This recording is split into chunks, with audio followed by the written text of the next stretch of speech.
In this video, I'm not just giving you the tools for survival. I'm handing you the keys to dominating your first 2 months in the game of Manor Lords. And let me ask you, what happens if you don't have the perfect start? Well, imagine your food supplies dwindling, your people starving, chaos spreading like wildfire, ox named Larry, American names. It sounds terrifying, doesn't it? Well, that's why you need this guide. I'm going to show you my perfect start strategies, what development points I'm choosing, and food mechanics that will help keep your colony alive, and just give you a general grasp of how this game works, because it's fucking confusing. And because I like a little flair, I'll be showing you how to incorporate the Marlon Brawndo into the perfect start of your city. Alright, so let's get this show on the road. We're starting with our boy Larry on restoring the peace default settings. Now I'm doing this on Germanic Valley because Winding River has some pathfinding issues and High Peaks is just a little too small for a lot of the mechanics that I want to show you, though everything I show you can easily be used on both maps. So here we are, beginning our journey. It is glorious and wonderful day. So let's hit that wonderful pause button, unite the lands under our rule, and let's take a peek at where we are. So we have an interesting piece of land. We have rich iron deposit, rich stone, which means we have the worst farmland there is. Let's take a gander real quick. All right. So Emmer fertility, we can see there are some good spots for growing bread. We're not going to need any bread for this. What we're really interested in is the booze, the barley. So over here is a barley location. Over here is a barley location. This will help reduce the amount of barley that we have to import, though that will be the main focus later in the game. We will easily be able to trade. I can tell you right off the bat that you do not need to farm barley for a small 20 burgage plot city, which is what I'm going to show you. But as long as you have 40% fertility, you can get about 40 barley per 1 Morgan plot. So over here, you can see I could potentially get, in total, we have around 4.5. We could get almost 5 plots over here and a little bit more over there. So we could get 6. So we can get about 80 barley a year. And that's not too bad. That's not too bad because barley is expensive as heck. All right. So what we want to do now is make sure we're in a good spot. So our food supply is all the way over there and we're all the way over here. So this is a bit of a conundrum, right? We have an enormous forest area. This is perfect for a lot of things. This whole area is beautiful. We're going to go with it. So we're probably going to be able to get our first family up by May. I have a guide on how to do it by April, but because I'm going for a big build here, things are going to be a little different, okay? So what we first want to do is get 3 burgage plots up and a lumber mill. That will allow us to get to 50% approval rating and have an extra housing space to attract that family member. What we're going to do is straight off the bat go with the tried, the true, the magnificent, the Marlon Brawndo, and we're going to be using corpse pits. So we want to line up our bottom, which is going to be around here, and we're going to be moving this animal thing, so don't worry. So this is a beautiful location for our village right off the King's Road. So the start of it's going to be right here. So we're going to do 3 corpse pits right off the bat. And you want to try to get these as straight as possible. Perfect. And then we're going to go down the middle. So this is going to be the center. And you're going to want to go, basically you're doing a 5x5 cross with 2 corpse pits at the end of each cross tip. Try to make it as straight as possible. Try to make sure that you are lined up corner to corner with the map, like so. This will really help with your snap points.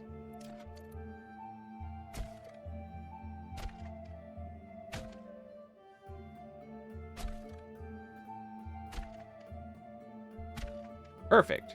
All right, so now you're going to use the dots on the corpse pit to make these lines. These lines are going to help you with designing the burgage plots that are going to produce an immense amount of food. Second thing you're going to do is remove this center corpse pit. This is where a granary is going to be. Now, the point of putting a granary center to all of these food producers is to minimize the logistical cost and time of movement. This will allow your granaries to perfectly move and gather food in a way that will lead to the least amount of issues possible. I typically would use the windmill. We don't have boards for this. We're going to use a placeholder, which is the hitching post. You're going to put that dead center, okay? Now we can remove the middle corpse pits like so. And we're going to make room for the apiaries, which will come at a later point. Now, because we don't have access to the apiaries, as a placeholder, we're going to use the hunting camp to line this up. Now, turn off your snap to road tool and line this up dead center as well as possible. Place 2 of these to help guide the road straight. Right here and here. You want to leave a little bit of room from the middle because we're going to be using the middle to make circles here in a second. But just place 2 of these to help guide your road to be straight as possible. Now that you've done that, you can remove the remaining corpse bits. Now, what's beneficial about this design is this will feed the entire double burgage plots worth of housing, and that's with tier 3. This will feed everybody. You don't need any more burgage plots for anything. You can have a very, very efficient city. So, now we are going to connect corner to corner from those lines. That's probably wondering why the heck I had you do that, right? This is why. All right. So line to line to line. Coolio. Now we're going to do 4 circles because we're using the hitching post. And so we're just going to go circle around. And then we're going to trace our own circles. I found it's really nice just to go a little bit at a time.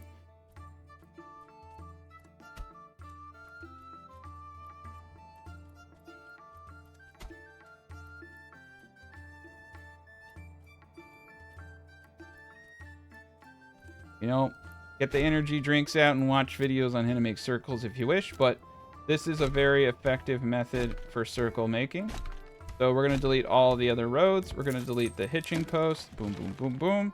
We're going to take this point here next to the hunting post, and we're going to make a straight line. Make sure it's straight. Don't let it curve like this. It needs to be perfectly straight in order for the apiaries to fit at a later point. Make sure that you're not going inside like that. Make sure you're snapping. Yeah, you don't want to do that. You want to make sure that everything lines up perfectly. Okay, cool. Otherwise, you're going to have problems with your market if you have any roads going inside of this area. All right, perfect. So we can see that this is pretty darn close to what we wanted. Now, what makes the hunting camp perfect, which we can now delete, is it is just a little bit bigger than the apiary. So you're going to have enough room for everything that you're trying to do here. So at the end of this, what you should have is a pretty decent setup. Now, yeah, we do definitely have the the Death Star look going on. Now you're going to place 2 rows to the side. Now you have 4 burgage plots, which are around 1 Morgan each. Bring the snap road tool back on now. You can see that this is 1 Morgan, okay?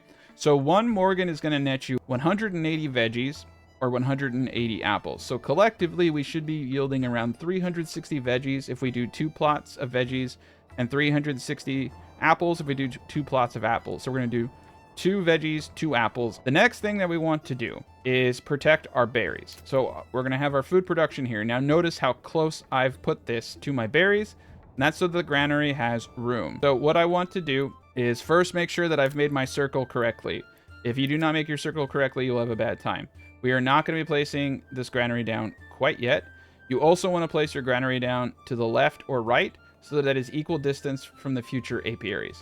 And then we're going to have enough room for 4 market stalls, which is exactly how much we need for 20 burgage plots, and 4 food types, which is how much you need for tier 3 housing. Now, one of the things I want to show people in this video is how to produce as much food as possible. Not because you absolutely need to, but just so that I can show you the different routes you can go in this game for food production.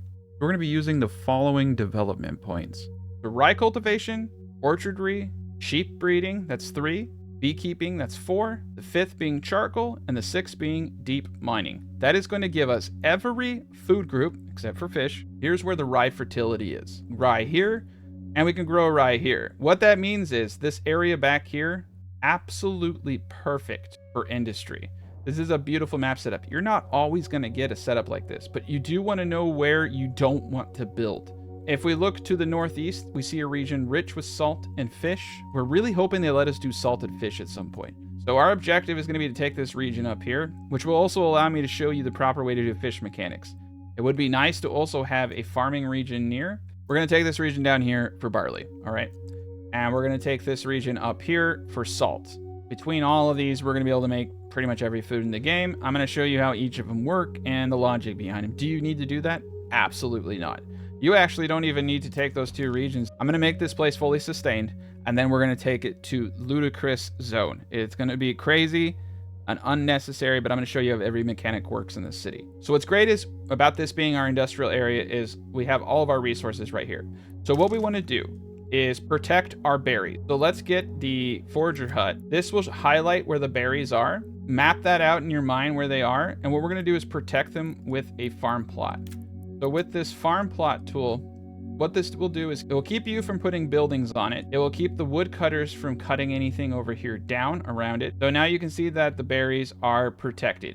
They are fully protected by the field. It's beautiful. It's wonderful. You're going to love it. All right. Let's connect some road pieces here. The main road.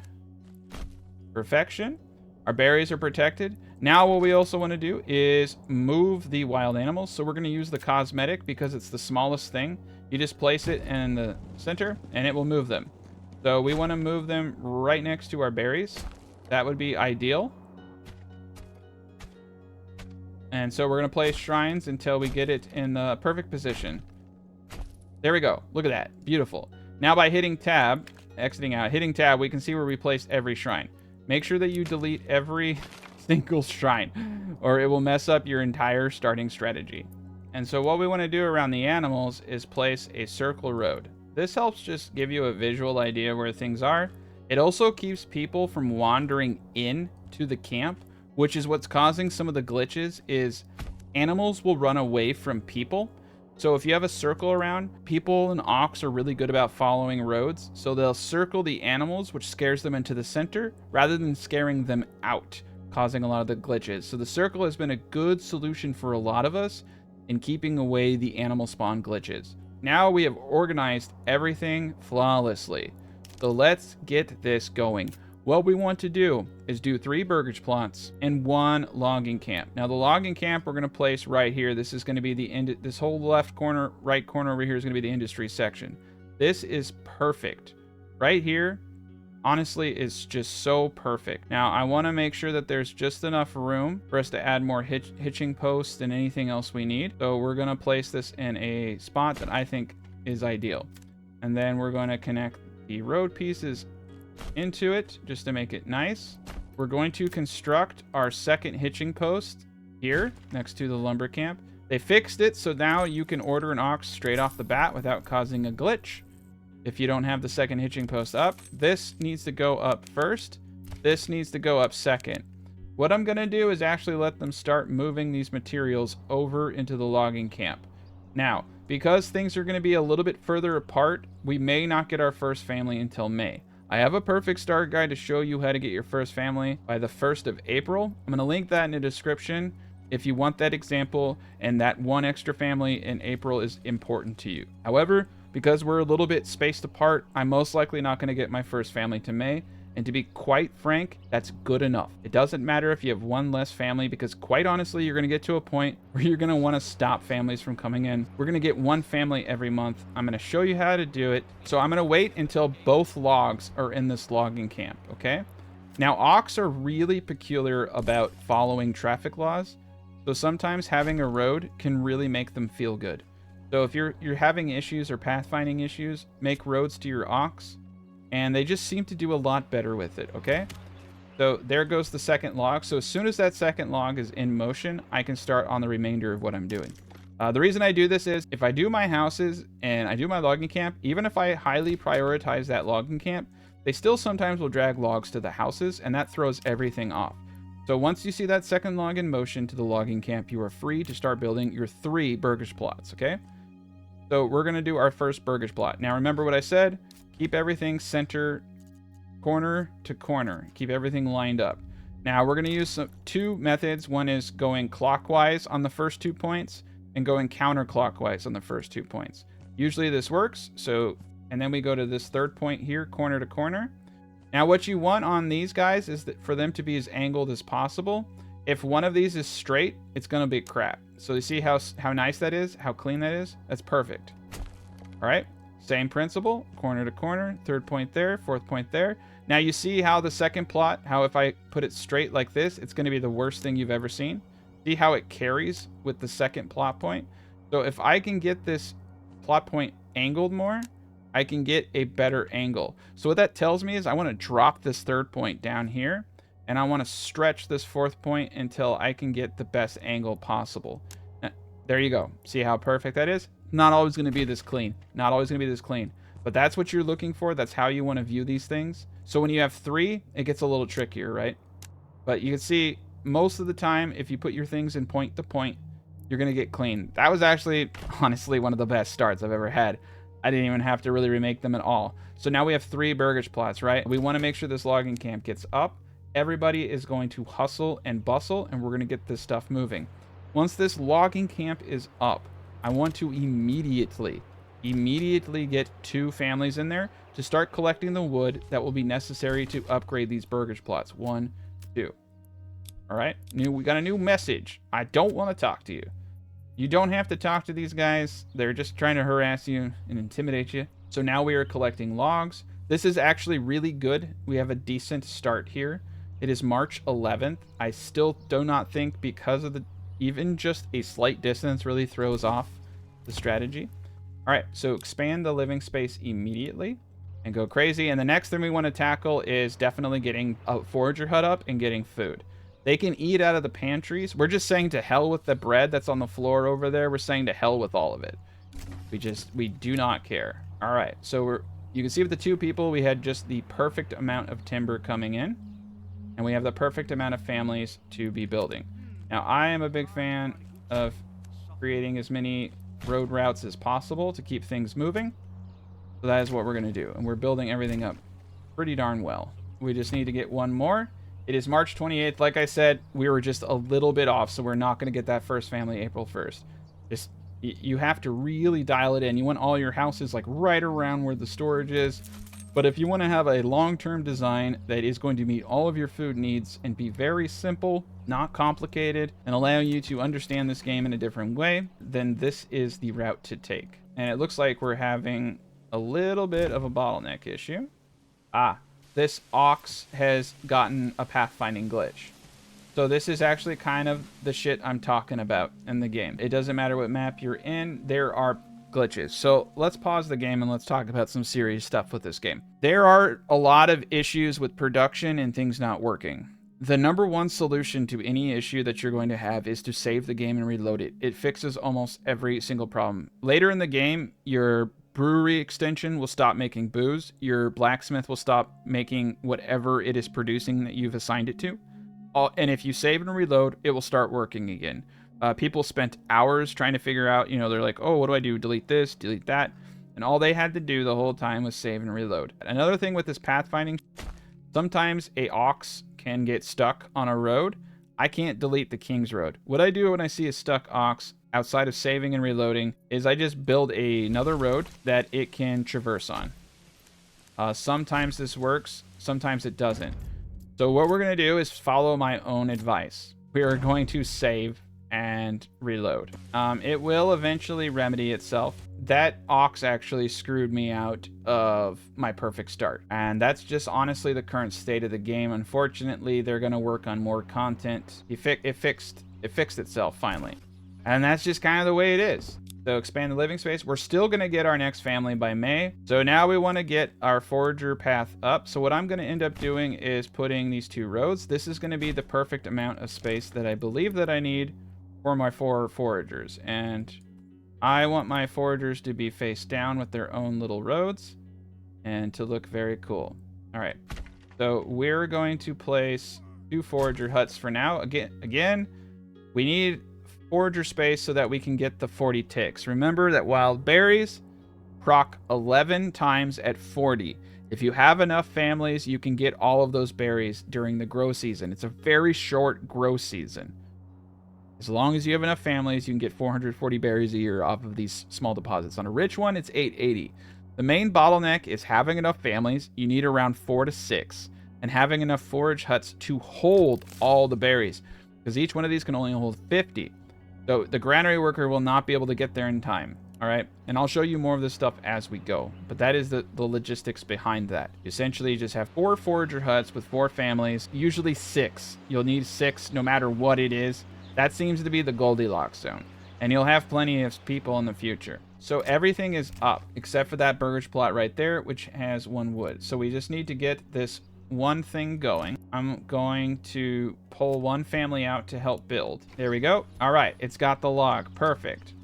And we've got 10 timber. We're going to pull all of our loggers out to help focus on building. As long as we have that building up, we're at 50% approval rating. There we go. We're going to have our first family on May. Like I said, could technically do it on the 1st, but we're doing great. Now, the second thing I want to do is get someone in the forager hut. Now, remember, food can be eaten out of pantries now. So you don't technically have to have a granary to keep people from starving. You just need to have a granary to get the approval bonuses for food types. We're going to get some food coming in now. This is perfect. I'm also going to get up 2 of my vegetable gardens. So with the rest of your money, get 2 vegetable gardens. When we get orchardry, we'll get 2 more of those things up. Now, we want to get our 4th burgage plot up now, so that we have the extra room for another family. And here we go. See how these are all angled really well? Not too good. So let's try to angle them a little bit more. Still really bad. So we're going to try this. We're going to try to angle the corner there and go like that. That's not as bad. You can see right here. Yeah, look at that. That's perfect. Perfect. That's the way we're going to do this one. So this is the trick right here. If none of that stuff works, do a weirdness. Try to bridge this so we can see we can get it going into this corner like that. Come down to the 3rd point. You got to bring the 4th. Look at this. So you see how bad that is? You have to bring the 4th point here. That creates that awesomeness. Now just make sure that the hammer is outside and you're good. That's going to be our apple. We got all the room for everything else. Now we can finally get the granary up. Remember, you want to face it to the left or right so that it has equal opportunity to get to the apiaries. This is about logistical travel times. We're going to turn off the snap to roads so that we can get this lined up well. Perfect. And then we just need 4 marketplaces for the food granaries because we're only going to have 20 burgage plots in this. This is more than enough. 6 is more than enough. That also leaves us just enough space to put a hitching post and potentially some other stuff if you want to maneuver this around. The key is just to have enough space for everything. Now keep in mind, you're probably wondering why haven't I gotten a well up? Well, we didn't need to. You don't need a well until you want to go to tier 2. They don't get mad if they don't have water. It's weird. We're actually going to put a well in the center of this sign because it just lined up. If it didn't, just make sure you put it on the side. We're going to need multiple wells anyway. Wells and firewood are the 2 things people travel to. Now keep in mind, people take firewood from the storehouse before a market stall.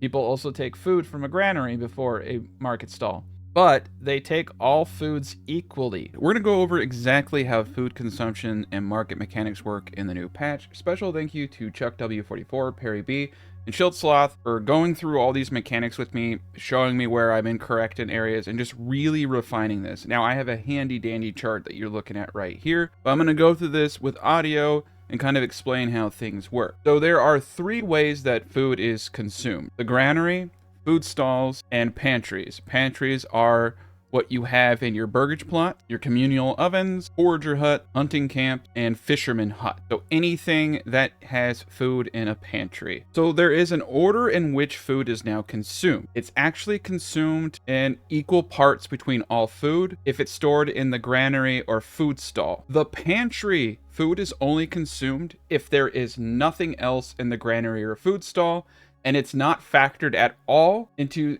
equal food consumption if there is enough food in the granary and food stall. So for this first part, we're going to focus on your typical everyday consumption and how everything works. Now, it's important to note first that food is consumed at a random point per family per month. We're going to use just basic concepts here. So essentially 1 food per family per month is consumed. Now, when food is consumed, it takes a general view of what is in the granary and what is in the marketplace. And it will consume food types equally, but it will consume the food in the granary first. This has caused a massive reduction in food stalls needing to be stocked. So for example, with 20 families, say I need 20 food consumed in that month. Say I have nothing coming in, nothing going out. These are like finite numbers. If I have 9 meat in total, 5 of it in the granary, 4 of it in a market stall, 40 eggs in a market stall, 140 veggies, 100 of which is in a granary, and 40 of which is in a market stall. And then I have 13 honey, 3 of which is in a granary,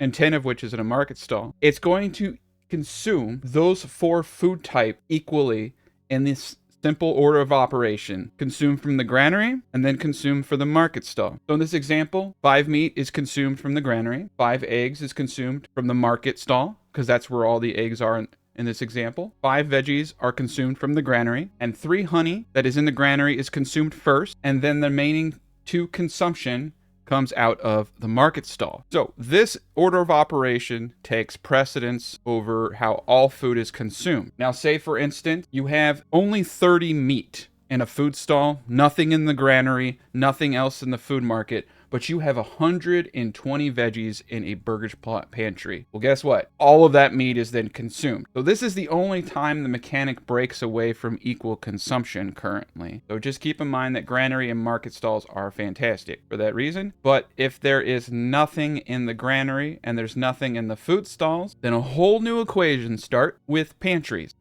If these are both empty, food will be consumed from pantries, and each food type will be consumed equally. An example of this with the 20 families, I have 100 veggies in a burgage plot, and I have 100 apples. It's going to consume 10 veggies and 10 apples from those pantry burgage plots. So understanding the order of operations is important here. I have a chart. There are graphs. Hopefully this illuminates some of the issues you're having. And just to throw this in there, but that is how food consumption currently works. And some of you may be wondering, okay, well, how does firewood and how does clothing consumption work? So food is just magically distributed without any interaction from people.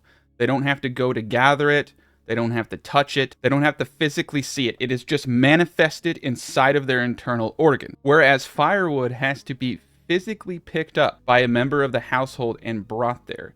Now, firewood is consumed 1 per month per burgage plot. That's why double burgage plots are kind of cool right now. All the cool kids use double burgage plot. But clothing is actually not consumed. Leather and tier 2 clothing, boots, it's just reserved. And what people need to understand is how things are consumed and the supply and demand mechanics are totally 2 different calculations. The supply and demand mechanics are simply there to give approval bonuses, and they have nothing to do with consumption, and are necessary for you to upgrade your burgage plots from tier 1 to tier 2 to tier 3.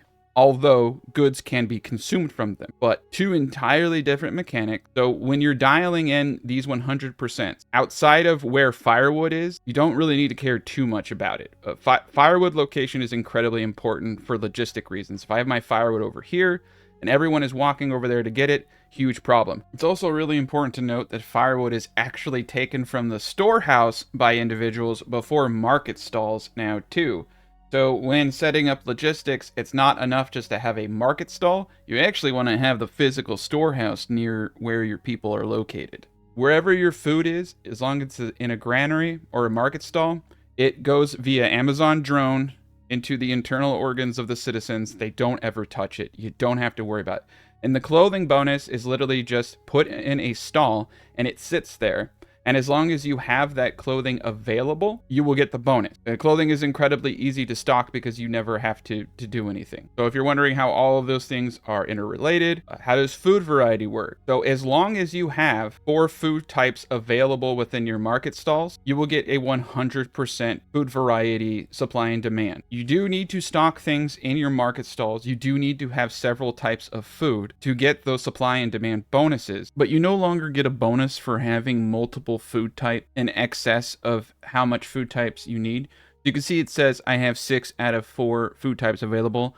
I'm only getting the bonus from fulfilling 4 goods. Now keep in mind, as you can see, it's using all of my foods now to hit that supply and demand bonus. You can see it's using 1 egg, 17 bread, 51 berries, 51 vegetables, 27 apples, and 49 honey.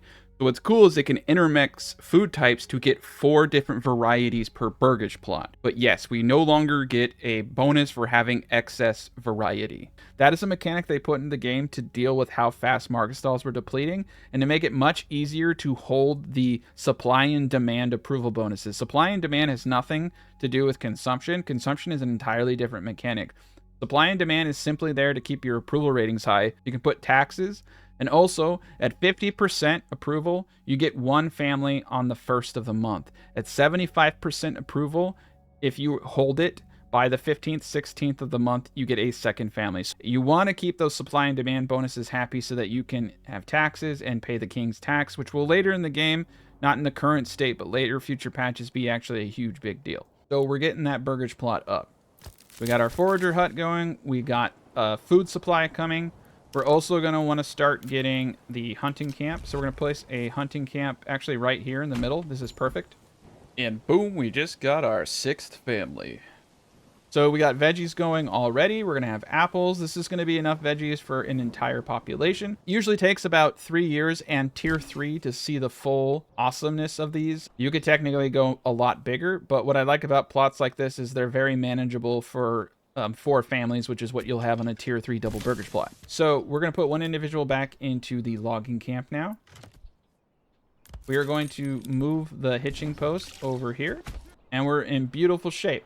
So this is a very fantastic start. Welcome to Chapter 2, a guide to medieval mastery, markets, bandits, industry, trade, fashion? No. We'll be going over the perfect optimization for market stalls. Then I will show you how to take your first 2 bandit camps and smash those worm-eating... I think they eat worms. It must be why they're not afraid to die. But we're going to take care of them. We're going to get some money. We're going to get some influence. We'll be going over how to expand your industry in the early stages of the game. And I'll be going over strategies for trade to reach the only objectives that are currently available. I think a lot of people overthink trade, and I will go into that. Alright, so now we're going to be focusing on minor expansion and industry. So now that we have our handy-dandy logging camp and a general vicinity for where we're going to be getting our early game trees from, we're in really, really good shape. We have some late game potential over here. So I am going to preemptively start getting a couple logging camps over in this direction.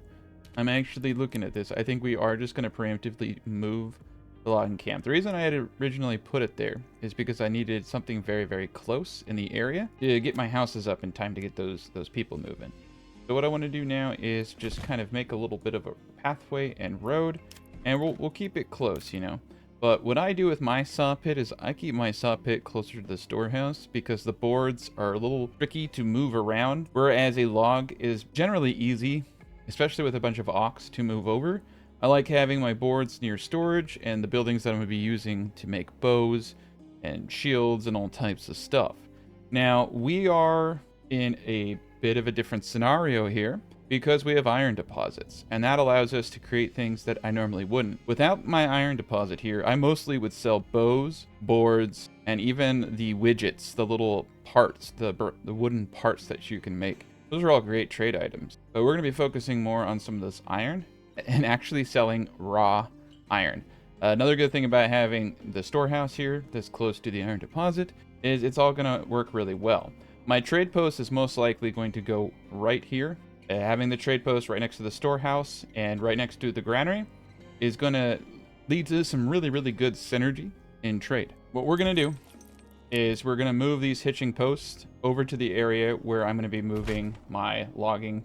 We're going to put the log guy over here, and we're going to move these hitching posts over there as well. And we're going to put a storehouse up in its place. So we're going to let everything here play out. We do want to get these supplies off the ground, our tools especially. And let's just kind of dial in what everybody's doing. We're going to put one person into the granary. Okay, so let's explain burgage plots and how all of this works. Now, one of the best tools that you can use in this game is go to your burgage plot tab up here. You can see I have 11 occupied and 13 constructed. Now, this design calls for 20 burgage plots, and that is because it perfectly aligns with the market stall itself, which has a capacity of 20. All right, so it's very simple. Check this burgage plot out. My food stall supply, it needs 2 types of food available in the marketplace to hit 100%. So this becomes a very easy math. Now, when I have constructed 20 burgage plots, and I have occupied those 20 burgage plots, and they are tier 3, it is going to demand 4 food types. So I am planning for the future, the full picture as it is with this design. 4 food types times 20 burgage plots equals 80. I need 80 available marketplace capacity, which is exactly 4 food stalls. 4 times 20 is 80. 80 and 80. So that is it. That is why I do that. If I go to 21 burgage plots, I then need additional food stalls. I then need additional general common good stalls to have more wood, to have all of those things, so that I could hit these 100%. So there's this massive cost that comes when you go from 20 to additional burgage plots. Typically what I do is when I go from 20, I go straight to 30 burgage plots, and I try to get as many families as I can to make up for that additional cost of marketplaces that I need. Now, the thing that probably confuses people the most is they don't understand how market stalls work. You can see here, the market stall has perfectly put in the 2 food types I need. Now, I have tons of different foods, right? I have vegetables, berries, eggs, and meat. It will fill that food stall with exactly the additional amounts I need. And it will take into consideration what I need to do to hit the demand of food types that I have currently between my burgage plots. So at tier 4, when I have 4, it will fill these food stalls so that you have a perfect distribution of goods to hit 4 food varieties. You might have 6 foods in there, you might have 7 foods in there, but it's going to mix and match. You're never going to have more of one food than is necessary for you to perfectly hit your 100% food variety. It does this all for you now in the background. All you have to have is the available room, and it does the rest. Now, when you separate your marketplaces, you're going to have to change the rules, because you might be in a situation where your food supplies dwindle, and that food over here, like say it was honey, say I put a granary over here and did honey, I might need that honey to hit the 4th food type. So when you separate your marketplaces, it's best to have another market stall just to offset the chance that you might need that food. But when you have everything in one pot like this, all you have to do is basic math. How many burgage plots do I have times how much food variety do I need, divided by 20, rounded up. We're expanding our available living space by 1 over here to help get the next family by the 1st of June. So we really want that family. We're also going to get 2 people in the forager hut. We need to start picking up these berries, especially in grow season. We need a lot of food, and this is the best place for us to get it. Hunting camp, we're putting 1 person in there. Now remember, what you want to do for animals is about half their population. So we're 20, we're going to do 10. If you have a rich animal deposit, you're going to want to do half of 40, which is 20. So just do about half of what it is. That seems to be the good Goldilocks zone for them breeding at a pretty fantastic rate. We need to get a 5th house up and a lot of things. Now, you know I am a big proponent of corpse pits. Well, another thing about corpse pits is 1 corpse pit is exactly 2 double burgage plots with backyard extensions. For the majority of my artisan buildings, I use single plots, but what I've actually been going to now is just doing them as double plots and not extending the other household family unless I want to. This gives you the option, if you want a certain production building, to have additional family members, that in the future, so you don't have to destroy it and reset it. So what we're going to do here is pause, and we're going to start moving stuff around. We're going to move this hitching post, like I said, over here. Because there, yeah, we got 5 logs. Okay, cool. So it's reserved. What we want to do in this situation is probably say, hey, this is like probably a fantastic location for a trading post. And 1 corpse pit is good enough, okay? So we're definitely going to do that. So what I'm going to end up doing is just making a few areas that are 1 corpse pit in length. And we're going to put a square around it. I can put housing in here. I can put industry in here. I can put literally anything that I can think of in here. So that is beautiful. Trade post right there. Storehouse right here. So what I want to do right now is do 2 more houses here that are double burgage plots. And we're going to be using those for the production of bows. And we're going to be using those for the production of whatever I can actually think of. I might do a joiner. I might do a blacksmith. We're going to need quite a bit. Normally, I wouldn't have to do this, but because I want to show you guys how to use sheep to make meat and import salt to make sausages in your settlement, we're going to do that too. And that's going to be relatively cheap. So what we want to do is get a butcher up and a couple of other things. But this is going to be a great zone for everything that we're trying to accomplish. We have a lot of food coming. Our granary is doing fantastic. I'm actually going to cancel this logging camp because it's holding up 2 wood. So we're going to cancel one of the logging camps so that we can get this storehouse up right now. I got a little too ambitious. These roads are too lame. So don't ever be afraid to mend a road or destroy a road to make something work. There you go. So you see, I just need a little bit of a tweak. So now I can redo the road, and it's just a little wonky. Is the perfect amount of wonkiness. And we'll do a road. Cool. Storehouse up. Let's speed this bad boy up. Let's actually quickly destroy this marketplace. So since we're allocating our storehouse here, we don't need a specialized market area. I'm going to show you two ways to do this, but I am going to do it the fun way, which is to have specialized markets. If I wanted to, I could expand this. Now we're going to need one market stall per tier of clothing needed at tier 3, which is just 2, and one market stall for firewood or coal. But you only need 1 fuel available per 20 burgage plots, so 3 market stalls. So with the 4 food and those 3, for a total build in this city, I only need 7 market stalls available. So what I can do is destroy the area over here, which I've given you ample room, and you can say, hey, I want 7 market stalls here. Or you can dial it in even more, and in the back part of this, have 3 stall locations.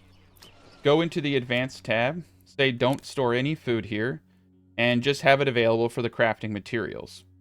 And they will automatically do what needs to be done. The general goods stall can hold both wood and clothing, so at low levels this makes a whole lot of sense, but having it right next to the storehouse makes it just a bit easier. Now remember, firewood is collected from the storehouse now instead of market stalls. That is recent change in the new patch. Now, if I wanted all of it in one market, I would just slap it on down over here. I gotta wait for them to get these supplies off the ground. Okay, cool. I would just slap down my markets area over here. Stalls. Here's 9. That's really good. Like I said, for here we just need 4. I'm going to have 5 just in case if I want to spice things up later. You can never hurt yourself having more than you think you're going to need. And then pull this guy out, slap him back in. There he goes. Everything's hunky-dory. But that's how you do it. Then you would just go to the advanced tab. And we want to do this anyway because we're separating them. You would just have everything enabled if you just wanted to have one giant pit. But if you want to have a market specifically for these goods and a market specifically for those goods, it's totally achievable. Now later on, you could do something like have a honey producing area and then have a market stall that only has honey and then have a granary that only stores honey. I have guides that will do that too. I have other series that go over that. This series is simply about showing you how to make an effective city. So we got our next family. So we're at 7 families. We're all in good shape. So we need to grow our industry to meet the needs of our people. So we're going to put 1 person in the storehouse. This is primarily just to get the tools off the ground. We don't have to worry about firewood right now. You're probably like, well, what if my people get cold? Well, they're grown men, but they'll be fine. No, they don't start getting cold till winter. And you don't get an approval negative until winter for them being cold. But what I wanted to do now is get my 2 industrial houses up. So we're going to take these spots right here. You can see I don't have enough goods. And we have 1 log. So they got this logging camp up. I am going to go to the advanced tab because I don't want him wandering over here. This is a good area for us. I'm going to put his radius here. Perfect. And then this logging camp, we're going to put its radius as both these areas. You can see that we are incredibly wood rich. This won't always be the case for you. You aren't always going to be wood rich. My suggestion to you for logging camps is have 1 forester at a minimum per logging camp. Some people do 2. I just do 1 per logging camp and it seems to do well. But I have 3 different logging camp areas that I generally do things in and I rotate them. So when this area gets carpet cleaned, I turn it off. I fill in all the foresters. Then I put the 2 people here. So I just rotate my foresters and I rotate everything. In the early stage of the game when I don't have enough people. Later on, I do like a set it and forget it kind of approach. If I have extra people, I'll just slap them in a forester even if I don't need to. And we are going to micromanage just a little bit in the beginning of this campaign. Once our animals get to a certain point and everything gets to a certain point, we're going to pull back in a lot of ways.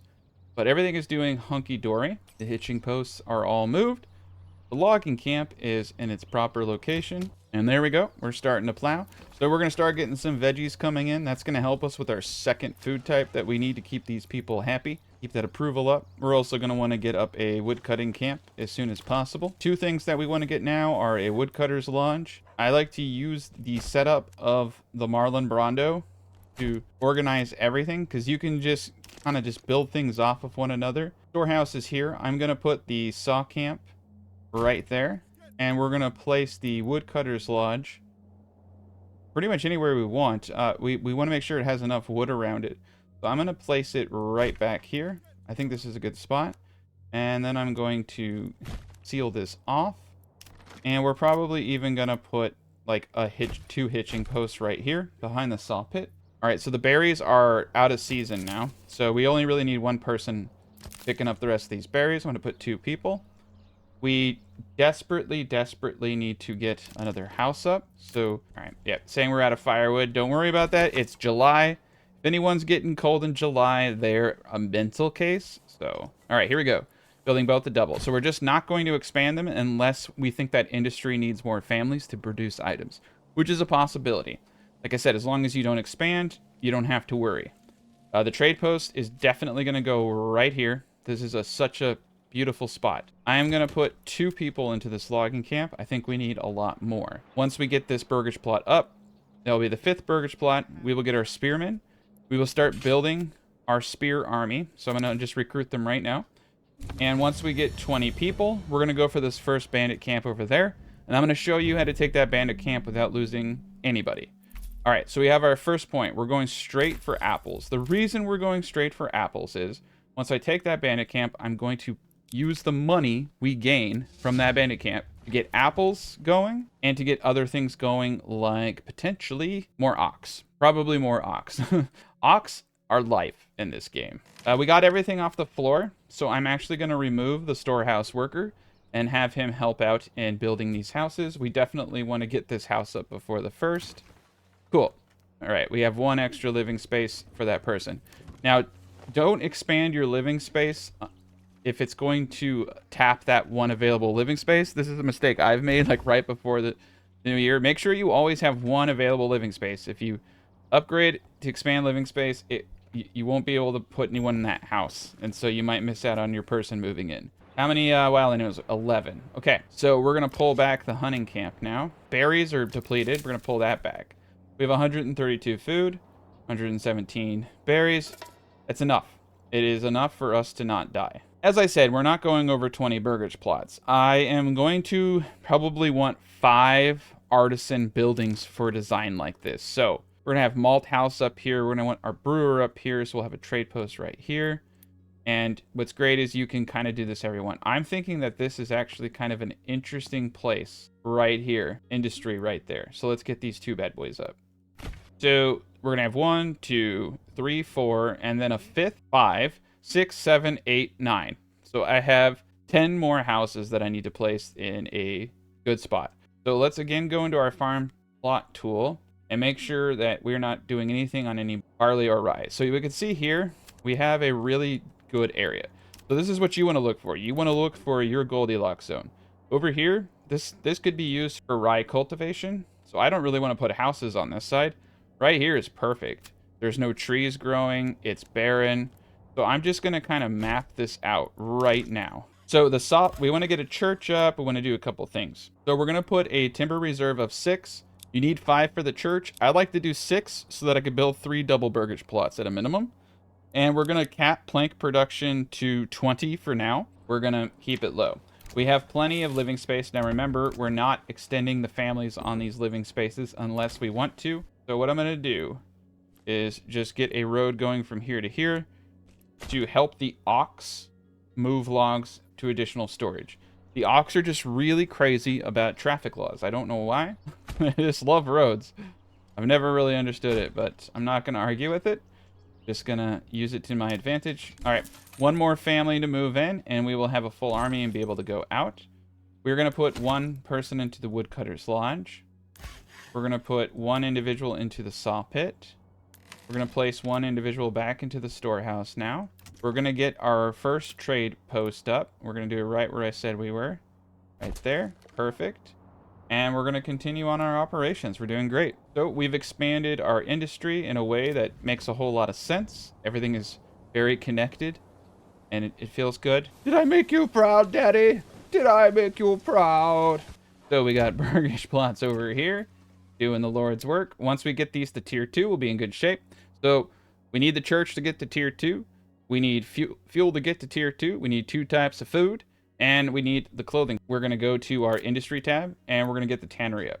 Now, I usually like to keep my tannery and my hunter as close as possible. You can do that, but to be honest, the storehouse guy does not do that much work, and we're in good shape. So we're going to need to get boards up to do the tanner. So we got a lot of work for these individuals to do. Let's see how many logs we got going on. We have 9 logs. I'm going to need 10. Oh, I think I'm going to change my mind and put this bad boy up to 10 reserve lumber. I'd really like to get all of those houses going, just so I don't have to think about it anymore. And then we'll wait on the other 5 houses, because quite honestly, it's going to be a little difficult to feed the amount of people I have coming in. They're hungry, hungry hippos. We have some time. Once the veggies and everything gets going, we'll be in good shape. All right, so we got our 10. So we're going to do the 5 double burgage plots. And you can do this in any way that you want. I kind of feel like I want to keep like a vibe, right? So I think the vibe here, if I'm not mistaken, is kind of like this California-shaped burgage plot dealio that I'm doing. So 1, 2, 3, 4, 5. So I guess it's just subconscious, but that does, to me, that does fit a little bit nicer. So we'll do the same thing. 1, 2, 3, 4, 5. Okay, so we got 5. All right, so we got our soldiers. So we're gonna go take this bandit camp. So make sure your people are not running. You do not want their fatigue getting low. And so we're going to put these guys in 2x2. If you string them out like this, you're going to lose people. You keep them solid, you know, hugging each other, they're going to feel that that teamwork. They're going to want to live. I don't know. It just has to do with people being center of mass, because these banditos, they kind of come right on you. That sounded weird. They charge right at the core of the unit. So the more people you have, you know, the more hits you're getting off of. There we go. Yeah. Okay. So what we're going to do is start going towards these gentlemen over there. And when they start charging at us, we're going to pull back into our region so that we can get the in-home region bonus of plus 90. It's going to increase our effectiveness and just kind of decrease the chances of people dying.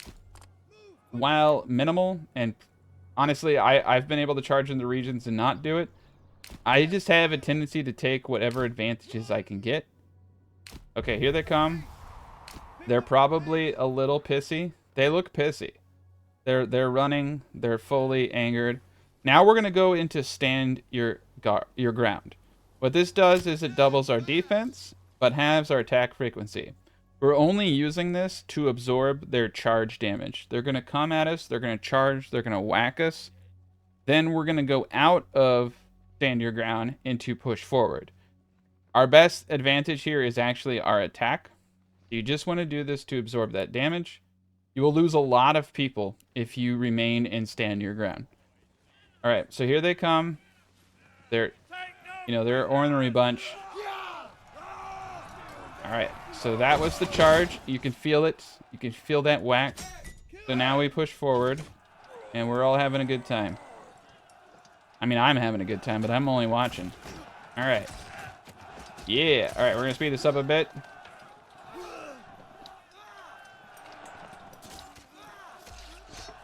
Okay, and we won. So now we're going to run over to this camp, and we're going to look for the next camp. The next camp is right there. We got to actually be a little careful here, because we might accidentally aggro that other camp. So I did not see that. We're going to walk in case we aggro that next camp. Yeah, that's a little interesting. I've never had the camps that close. Now, I usually always lose 1 or 2 men, regardless of any of the tactics I use. I've tried going back and disbanding them and letting them rest. There seems to be some kind of damage threshold. So even though I didn't lose anybody, some of my individuals are damaged. So we're going to send this to the nearest town. We're going to walk ourselves back over here, and we're going to slowly try to approach these individuals. We might lose a few spearmen, but we're going to send the rest of the money to our treasury so that we can hire mercenaries. And we don't have to care about rushing into weapons or anything. So, apple orchard time. Okay, we want to expand this living space as well. All of these individuals can have their living spaces expanded. And I'm going to buy chickens for the remaining individuals over here. They're a pretty good distance from the granary, so it shouldn't overwhelm the granary too much. To go out and collect a few eggs. The reason I like to have the apples and veggies dialed in on the granaries is because you start getting hundreds.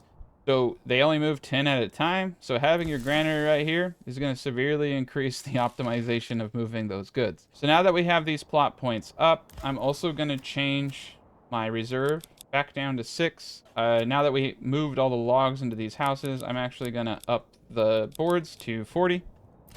The logging camp is doing very good over there. The berries have not started growing yet. The animals are coming back, so I'm going to place one individual into the hunting camp. Take a gander. We got one in the wood. We got one in the saw. I think we're actually going to put 3 in the logging camp. We have a trade post up, so let's pause real quick.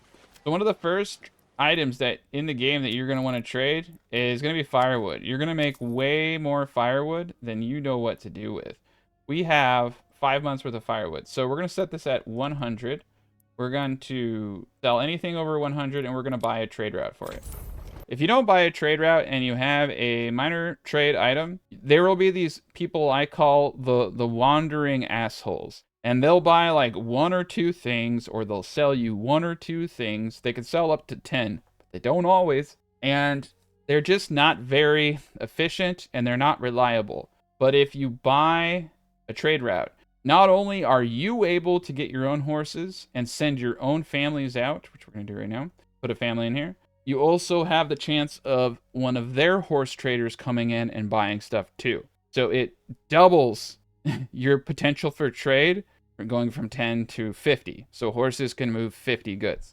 So yeah, buy trade routes. Very, very important for trade. We'll want to get a horse, and we'll want to get tons of stuff. We'll also want to get a hitching post next to the trade post. I'll put that right here for horses. And we're going to try to aggro these bandits without going into the woods. You get a negative when you're in the woods. Okay, here, the bandits are coming. So let's get into position. And as you can see, we're in the home region. The fatigue of negative 20% is hurting us. Our effectiveness is going up. But yeah, that might cost us a few men. And I'm okay with that. Okay, here they come. They're all pissy. Is understandable because their lives do suck. But here we go. We're probably going to lose 1 individual at a minimum and 2 at a maximum. Oh, look at that. We lost nobody. That's the power of negativity. I don't know. Okay. Well, that's good. Now we can just run on over. I don't see any other bandito camps. And if you want to deny the ability of the Lord to expand, you need to attack every bandit camp that you see. I'm actually getting influence too. All right. So treasury. So we got the influence from defeating the raiders. As long as you take every bandit camp, he cannot expand. All right, cool. So now we're going to walk it back. We have 161 coins, which gives us the ability to recruit mercenaries down here and create new units. You can come in. We got one for 30. So for 30, we can recruit these bear people, and they can easily take out those banditos. All right, let's get people back to work. And we have 6 available living spaces. I'm not going to expand anything right now because I'm trying to build up for that church. And we want to get to tier 2 as fast as possible because tier 2, we get 1 regional wealth per family. So now that we got some cash, let's get an ox. And we got 97. So early game, chickens honestly do help when you don't have that much tier 2 food coming in.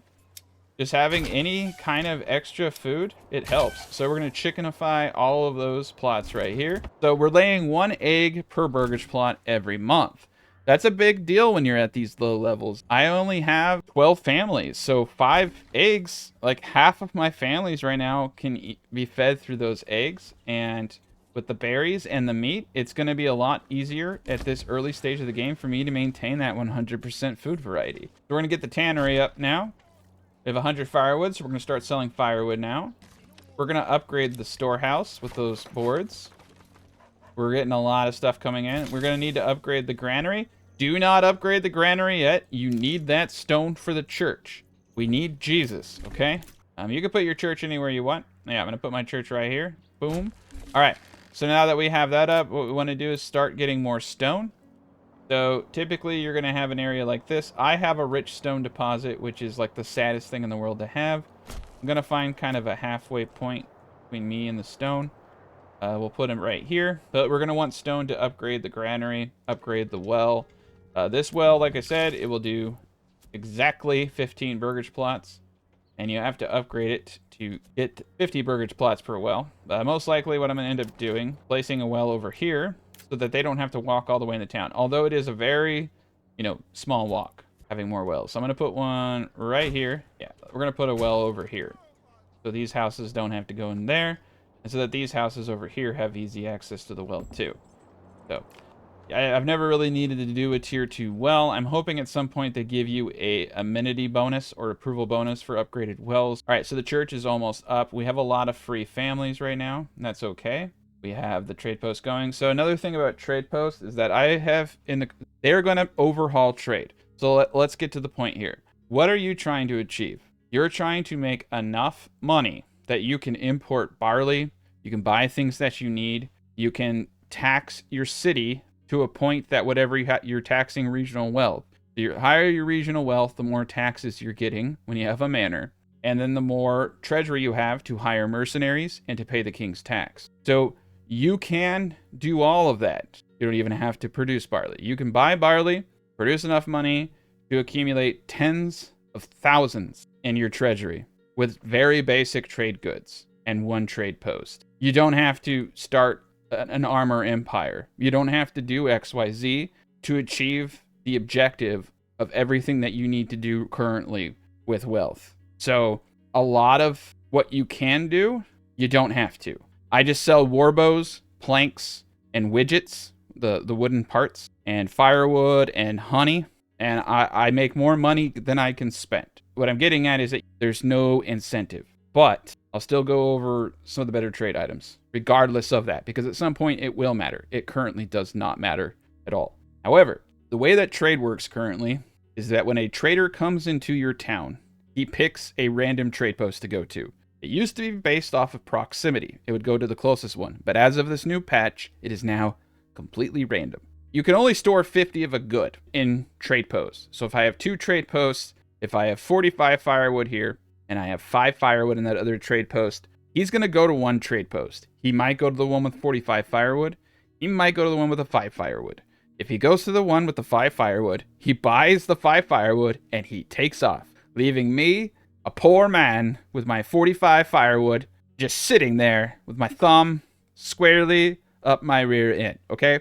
So I use one trading post. It keeps everything simple. I don't have any breakdowns. I'm not able to sell as many goods as if I had 2, but I'm more likely to sell the full quantity of my goods because it's all in one place. So I have been going with one trade post. It has worked wonders. That is the logic behind it. Like I said, it just severely reduces the probability of the trader picking the trade post with the least amount of goods. You can get away selling quite a bit. You have 500 generic storage and 500 pantry. You're really limited by the amount that the families can produce and move. So the key to utilizing one trade post is to have it right next to your storehouse where all the items that you're trading are going to be. So at some point, I am actually going to make another storehouse over here. Actually, let's just say now, to kind of get this point across. We're going to create another storehouse. And the whole purpose of this storehouse is going to be firewood and leather. All the things that I'm selling in the market, I'm going to have in a storehouse so that it doesn't get full. All the things that I'm trading, I want to put in the storehouse right next to the trade post. All the things that I'm trading, I want to put in a granary as close to the trade post as possible. The closer I can get these goods to this trade post, faster they're replenishing goods as they're sold. Because it's just 4 dudes. That is trade, and that is the state of the game. One trade post, dial in your logistics to make sure that the goods you're trading are as close as possible so that the 4 families are not overwhelmed. Now, I have run cities where I've done multi-split systems and I've done single systems. I always make way more money in the cities where I just have one trade post. So that's like my personal preference and my personal experience. Try it out yourself, but I can say with a degree of confidence, if you use one trade post, you will not have issues if you line up your logistics correctly. So we have firewood, we have food.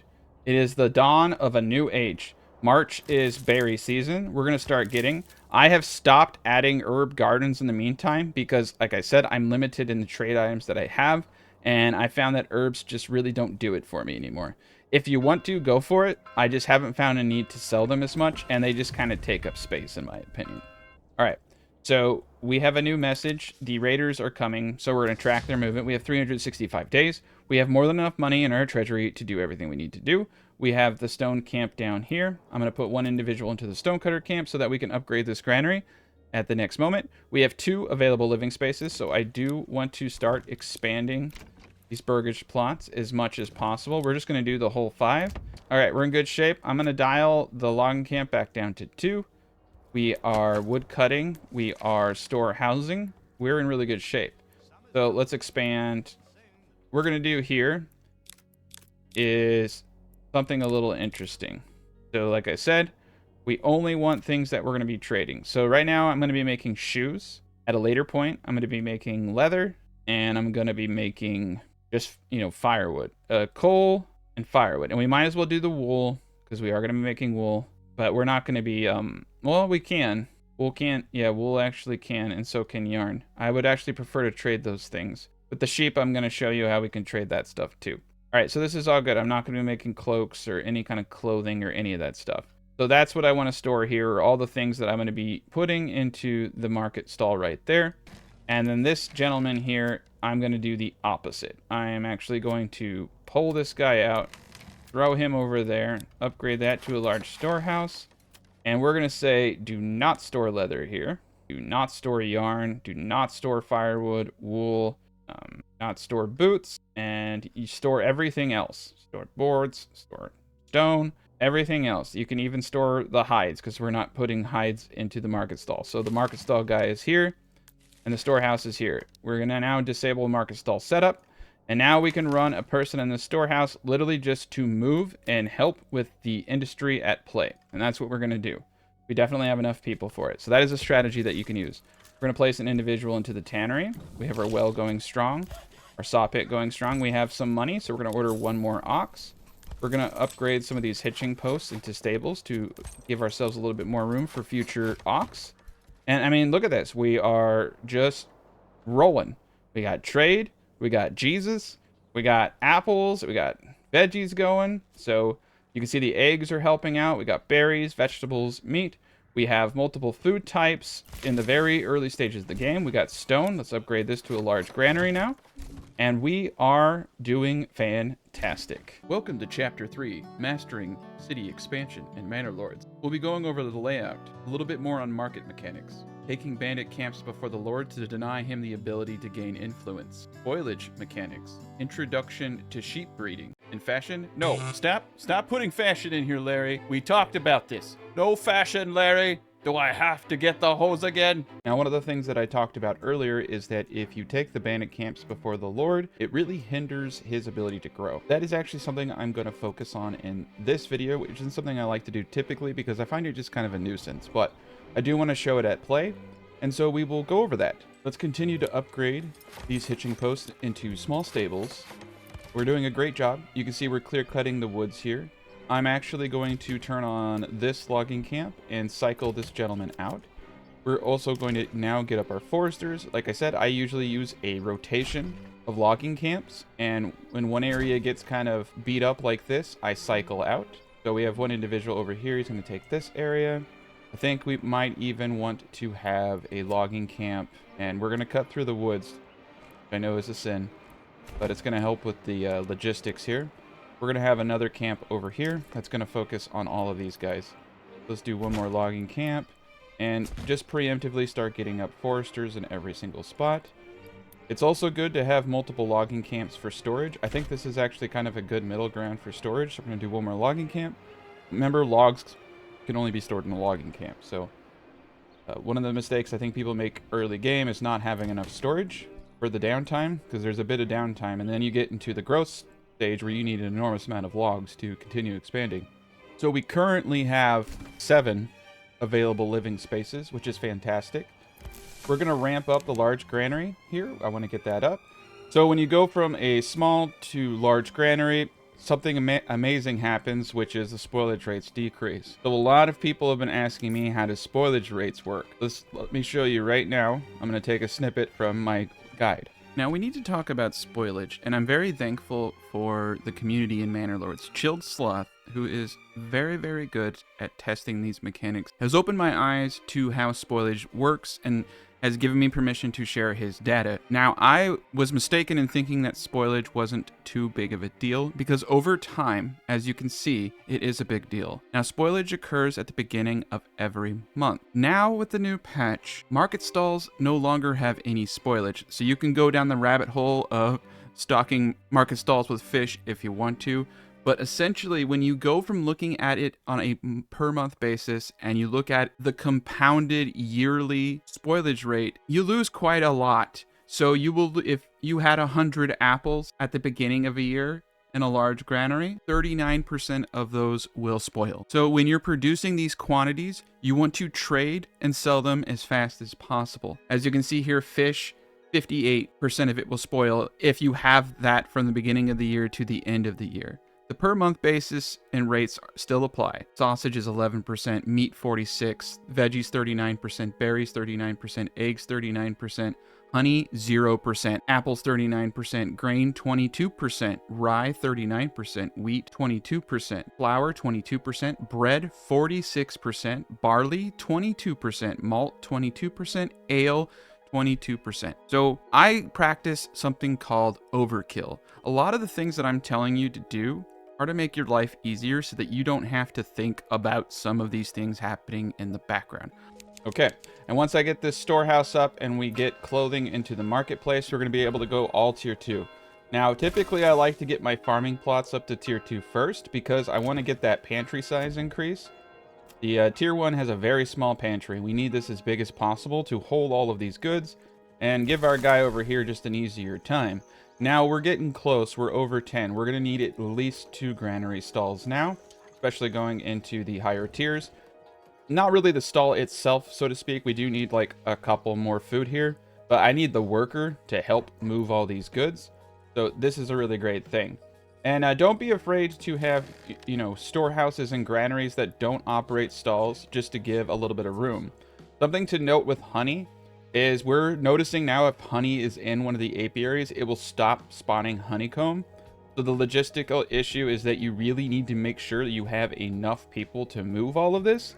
So as a precaution to an amendment to this design, you do want to have spacing for other granaries. So over here would in fact not be a terrible location for a granary. Just make sure that it's not doing market stalls, and the workers operating these market stalls over here should have no problem accessing this granary. Another thing important to note is that, like I said, if food exists in the granary, it will not be consumed from the market stall. So with the situation with eggs, that's going to be one where the market stalls need to be filled more often. For berries and veggies, most likely the berries and veggies that you put in these food stalls, they're going to be there forever because all foods are eaten equally. So the foods that you have large quantities of are most likely never going to need to be restocked in the market stall because they're always going to be being consumed from the granary. But the foods you have the least of, well, those have to be equally consumed, so they will eventually be taken out of the market stall and new food put in place. So that's where the conundrum can kind of happen there. So we have a bunch of honey here, a bunch of honey here. It's going to do decent, but we have all these eggs here.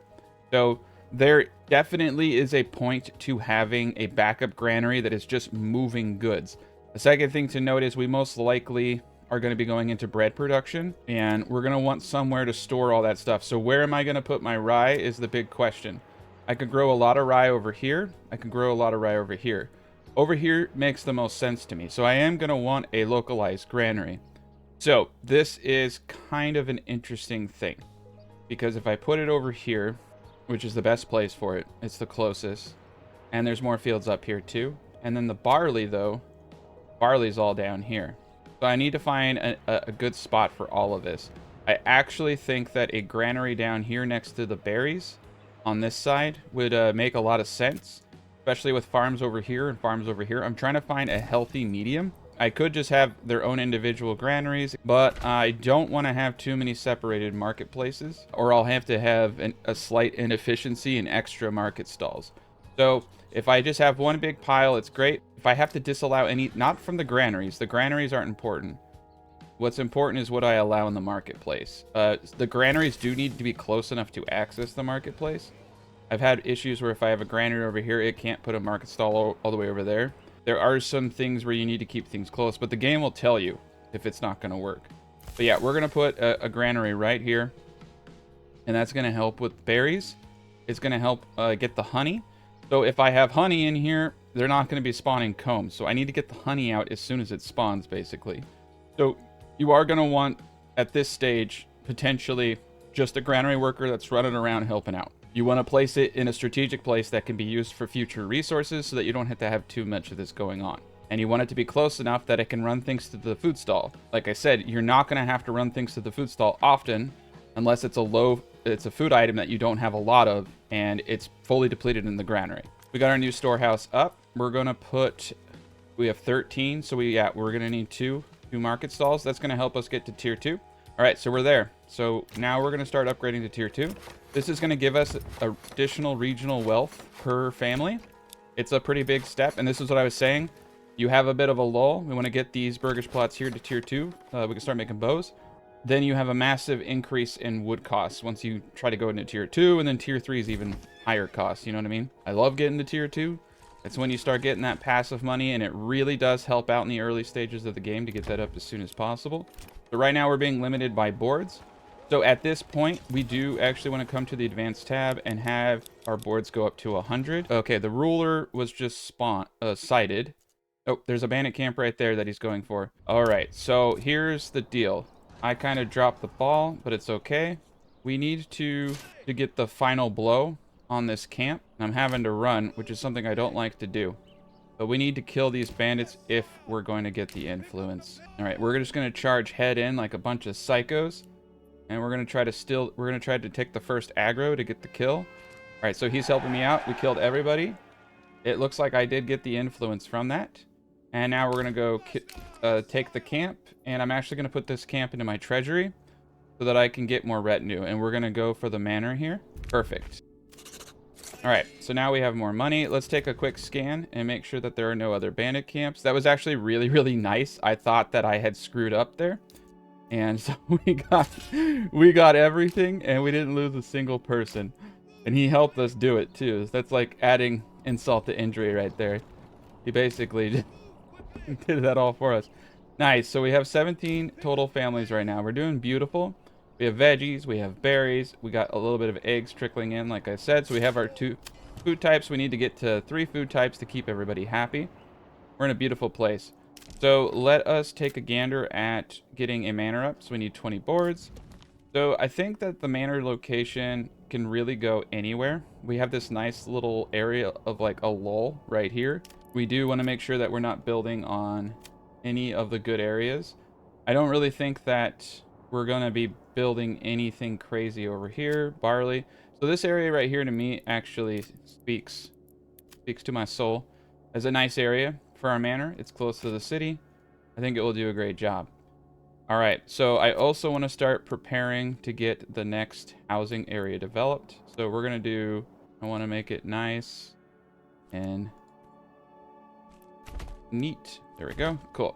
So we got a nice little loop, but I do think I'm going to put an extra road right here.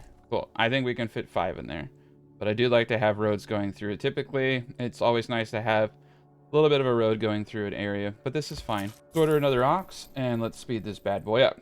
All right, so we're just going to continue to increase everything to level 2. Now, once this is level 2 burgage plot, we're going to go straight into bow making. It's very, very important to get your military going. Though I can rely on treasury, you're not always going to be in a situation where everything goes according to plan. So the main purpose of this central granary isn't just about market stalls. Like I said, market stalls are actually not that complicated if you have a lot of food, because the food never gets eaten there. The main point of this granary is that these burgage plots yield hundreds, and you move 10 at a time with carts. So having your granary workers here just really dials that in. It also helps get the honey out of these apiaries, but you will most likely need an additional granary to facilitate your bread, your malt, all that stuff. It would have been nice to have had that over here.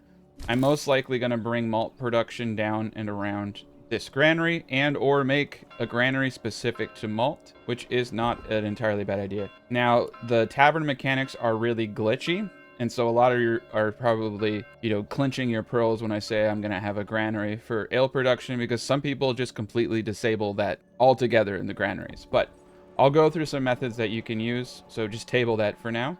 This is now a tier 2 burgage plot. We're going to go into bow making, and the next thing I need to do is get this bad boy to level 2. Perfect, perfect. We're going to put 2 people in the saw pit, which is supposed to be working now. And you can see that we have just an enormous amount of things going on right now. It is a very busy town. Let's buy another ox. Just keep buying ox as you can. We're going to buy a horsies next for the trade post. And I think we're at a point now where we're going to trade anything over 250 berries. And we are going to buy a trade route for that. All right, berry season's here.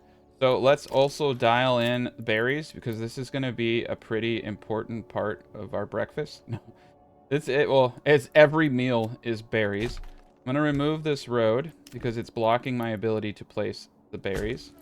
And we're going to place the road like so around it. And we want to get 4 forager huts. And the reason for that is because these only have a 50 pantry capacity. You can see how full they are. So that's another thing about this granary. We're going to put one... Okay, pull that out. Turn off the market stall setup. Put one dude in there. Upgrade it to get that decrease in spoilage. And that's going to help us dial in these berries so we don't need as many forager huts. But I'm just going with 4 because you don't have to think about it. You know it's going to work. When you get it dialed in correctly, you only need 3. So we took one out of the logging camp there. We're going to kind of slow down and let everybody move in. We have 4 available places for families to move in. We can get this building to tier 2, and we're going to start making boots. All right, we're going to get these other industry buildings to tier 2. Beautiful. We're doing really, really well, actually, and I'm feeling pretty confident about our future. So once we get every house I get up is just a little bit more money per month I have coming in. We now have 2 points, so we're doing really well. Another trade item I'd like to get up now that we're in the realm of thinking of the future, because we're moving full steam ahead. We're moving really fast now. We really want to get iron deposits. Now, here's the crazy thing about raw iron. You can just sell raw iron and make thousands per year. It's stupid broken right now. It's one of the best trade items. So we're going to try to place 3 mines, even though I honestly only need 1. But I just want to show people how that all works. And I'm going to keep the storehouse for this over here because, like I said, I'm only using 1 trade post because of all the issues with multiple trade posts. And I'd rather have the logistical cost of moving the iron versus the inefficiency of trying to take the iron from a storehouse over here to the trade post. So it will cost me some extra men, but it's going to lead to a lot higher trade volume. So it's a bit of a cost, but it's not that bad given the distance. So we're going to be in good shape. We're going to put 3 families into the forager huts. Oh, the growing season's over. My bad. All right, so we're just going to have 1 family finish off the rest of those berries. We're going to put everyone back, but we'll be ready for the next berry season. The hunting camp, I'm just going to indefinitely leave 1 person in there. Do the Lord's work. The large granary is going up. Everybody's going up. And if you need help, just look at the capacities here and see if everything's being thrown in. So you can see my clothing says 54%. That's because I don't have tier 2 goods available for everybody. So eventually, I am going to need at this storehouse 3 market stalls, but that will fulfill the needs of everybody. We are at 13 of the 20 burgage plots, so we're getting really close. So let's pause the game real quick. Go to your bowyer shop, go to your advance. We're going to limit this to 40, and we're going to pre-recruit an archer unit. So that will fill him up, and then we'll also have another 40. And then this burgage plot, we're going to go into a cobbler. So we need more boards. At some point, I do actually boot this up to having multiples. But you can see we're going through the timber so fast, and quite honestly, we just need more ox. And we need more free families to guide those ox. So free families guide oxes, and they build stuff, so they are important to have. Right now, you can see our storehouse is doing really well, so we don't need additional.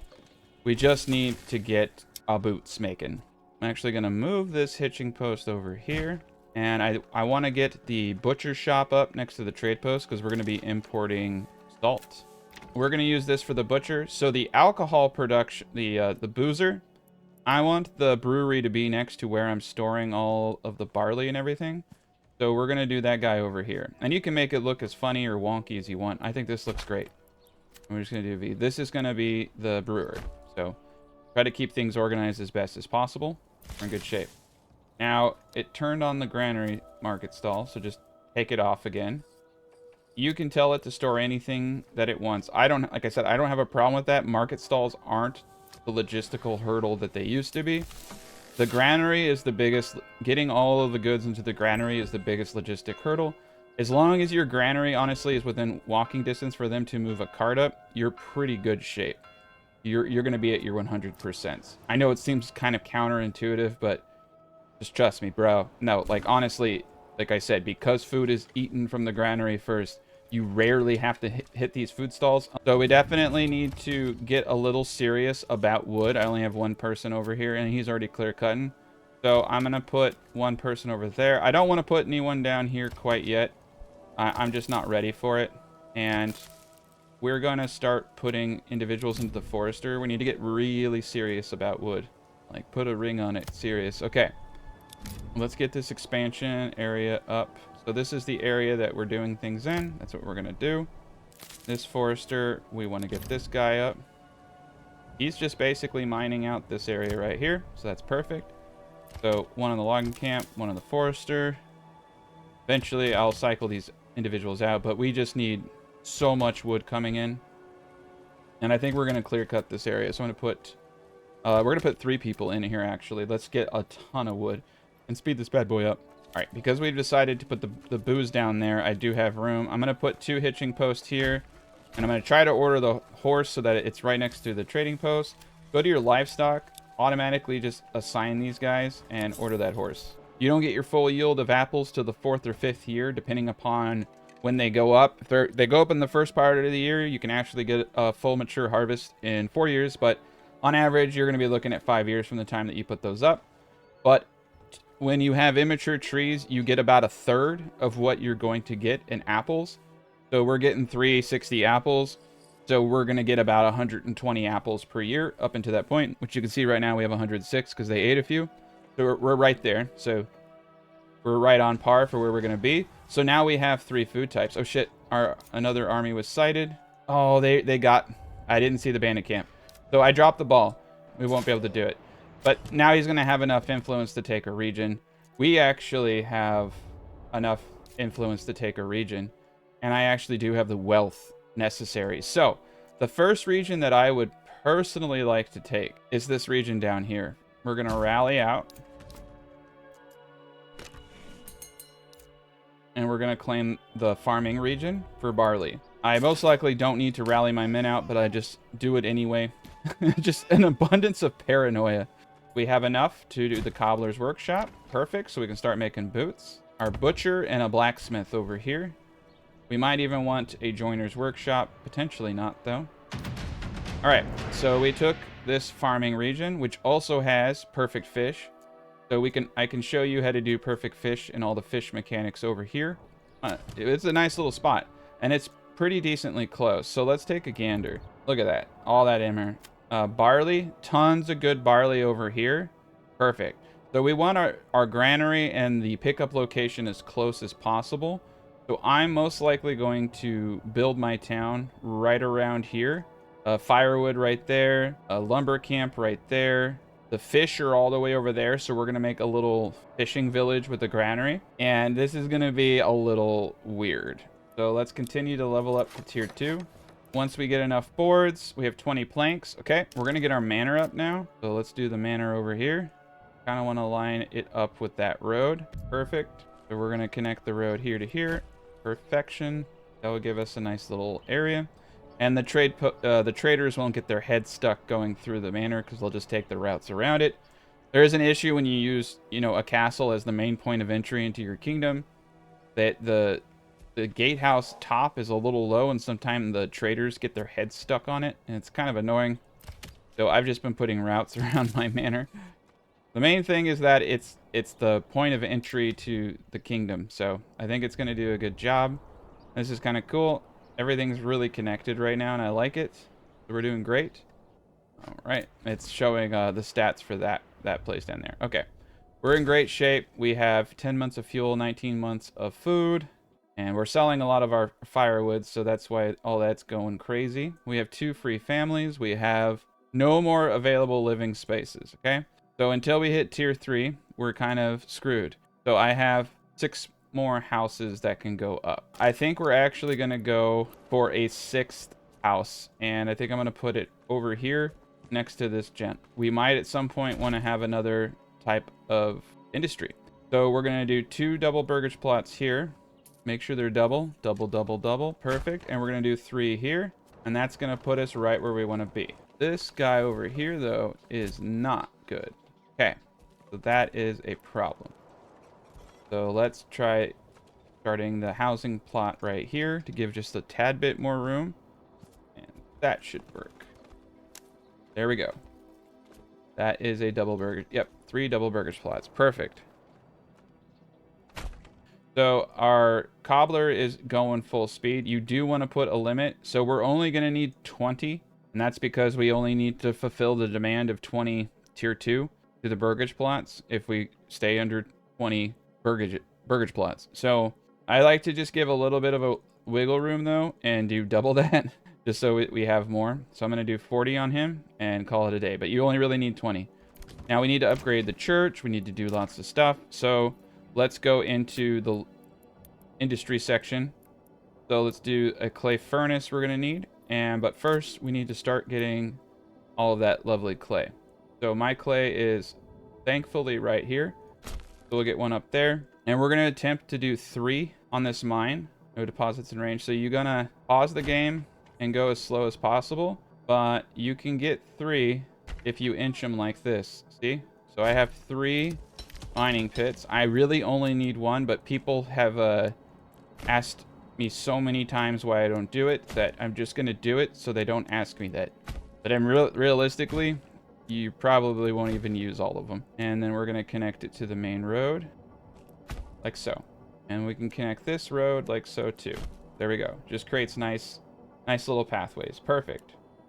We're in business. And we could do a road from up here.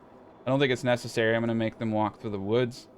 And we're just, we're tearing down the forest. So we have a backup forest down here. Not too concerned. I actually really like this area because I think we're gonna slap our sheep somewhere close to here. This would be the good spot for the butcher. I mean, the meat in the granary can be stored right there. All right, so we're gonna need a sheep farm, and we're gonna need a pasture of a 30 in size, 30 in size, and then at least 2 to 4 for the lambs that we'll slaughter. So honestly, I would make it just as an abundance of caution, like 40. There we go. That's 42. I'm just going to give you sheep math. Here's the deal. So both sheep and lambs give 2 meat when they're slaughtered by a butcher. Now, you can only yield 2 lambs every 11 days. On the 10th day, the lamb is born, and then on the 11th day, the calculation starts again. But you only need 30 sheep in order to yield those 2 lambs every 11 days. So the perfect amount of sheep to yield lambs is just 30. You don't need, it used to be 400 in the previous patch. In this patch, they revitalized it. I have spoken to some of the bigger alpha testers on this, and they're the ones who told me about this change in the new patch. But in this new patch, sheep are actually very, very amazing. What you get essentially is that 33 times a year, you'll have 2 lambs. So 66 lambs per year at 2 meat, which is 132 meat. Now, if you have trapping and advanced skinning, as you can see, it doubles the amount of meat by hunters, butchers, and the animal pen. The key word here is butchers, because we're using a butchers on these lambs. So if you have those perks, it goes to 264 meat per year. Now you couple that with salt, and you have over 500 sausages a year for just 1 dude in the sheep farm and 1 family in the butcher. So that is crazy, because we can import salt. So you can see here for salt, it's 4 and 14. So if I take this salt region up here and I start bringing salt in, I can take this meat, make 2 sausages. And sausages sell for 6 a piece. So I can sell the 2 sausages for 12. I'm going to have to import it from my region. I can either use trade to buy salt from the trade house up here, or I can use mules. But the object here is that I can make an insane amount of sausages with a couple of families. So it's a kind of pain. It used to be a pain to set up, but now it's actually a superfood if you do what I'm doing. Meat is coming in every 11 days. It's not going to have as high of a spoilage chance because of the equal consumption chance. It will be eaten pretty much as fast as it is produced. But you do have to put a point into sheep breeding. So we're going to put a point into sheep breeding, and we're going to put a point into beekeeping so that we're ready for all that. Now, the one thing that we do need is to get a livestock trade post up too. And now that we have done our apiaries research, we can start putting these up. So what you want to do at this point is turn off snap to road, and you want to dial these in as much as possible. You need to put these as close, like there is just enough room to fit 4 in here. All right, so it says not enough goods, but you can see we had just enough to fit 4. So we're going to get all of our apiaries up. We're going to get everything running. We got this gen over here. Now, I could have put them over there, but to be honest, it's going to go straight from here into the butcher. So this is going to be a butcher right here. And we just need more boards. Boards are the one thing holding us back the most. You can definitely get multiple people in your saw pits. Sometimes I think the best course of action is just to have 2 saw pits in the early stage of the game. But yeah, there you go. That is sheep math. It's actually incredibly easy. And it's incredibly powerful as of the new patch. That is not how it worked in the old patch. That's how it works currently in the new patch. I don't even think that was in the patch notes. All right, so berry season is coming up. We're getting attacked by raiders. In order to save my own men's lives, we're gonna hire the mercenaries. Let's see where these mercenaries are. I really wish they would spawn in your region. So the mercenaries are on opposite ends. That's not bad. So we're going to run these gents to the city. I am going to rally my army as is, and we're going to get ready for this attack. Remember to keep them 2 people thick, and we're just going to put archers on the sides. We are going to run these gents because we need to get there fast, and we should have no problem taking this on. But that's the benefit of having that money. All right, we are in berry season, so we need to get more families into forager huts. And we have plenty of spaces for families to move in, so I'm just going to go all in on berries. But look how much food we have already, and we have big yields coming. So we're doing really, really well. All right, so here come I mean, these guys are toast. So here we go. Let's see how all these arrows hitting them feel. You can see they're all just center of mass. It's going to start ripping them up. They're not really well spread out, and it hurts really bad. With crossbows, it's devastating. We're definitely going to be going into crossbows. We may even trade crossbows because we have so much iron. All right, now they're starting to drop. They've hit their damage threshold, so they're going to drop more and more. Yeah. And we don't care about the lives of these mercenary units, so we're cool with them beating on them. All right, let's speed this bad boy up. This combat is done. All right, that was beautiful. It was a great day. Everyone's a hero. Let's get back to work. Okay, so we also want to start looking at other industries like getting a clay furnace up. So we can do that right here. And we're going to turn our snap to road tool back on. Clay furnace, great. So the malt house I'm going to put over here next to the granary. Perfect. And we could do a smithy if we feel like it. We're going to need a bloomery. This is actually kind of where I want it. I'm going to place the bloomery right here. Shit, bandit camp sighted. So let's take that bandit camp. Oh, it's right next to us too. Like I said, if we can keep taking these bandit camps, we can deny the Lord the ability to take more regions. And we need to put one individual in the church to start burying bodies. And you can also just wait for the bodies to naturally disappear, which I think we might have to do. The stone cutter camp, we have 107 stone. I'm going to pop him out and have him start building. But we just need to go and kill these bandits. I think what I'm going to do is keep my men in formation and use the retinue to get them out of their hidey hole. They're coming at us. And it looks like you get the influence from killing the bandits themselves. You can see my influence went up from that raider attack. So we're denying the Lord the ability to take any land this way. I know the biggest complaint people have is that the Lord just keeps, expanding. So this is a strategy you can use even on the harder difficulties. To limit that expansion. All right, here we go. I Okay, we're just gonna get side shots and we're gonna push forward. There we go. I should go into shoot at Will. We don't like Will. Will's a dick. Come on, guys. Shoot him. Shoot Will. All right, we need to back up a bit. There we go. Will is good as dead. Perfect. All right. We'll use our retinue. So you can see we just got a big old chunk of influence. This is a really nice way to also get influence to take regions without having to dip into your food reserves. So very viable tactic.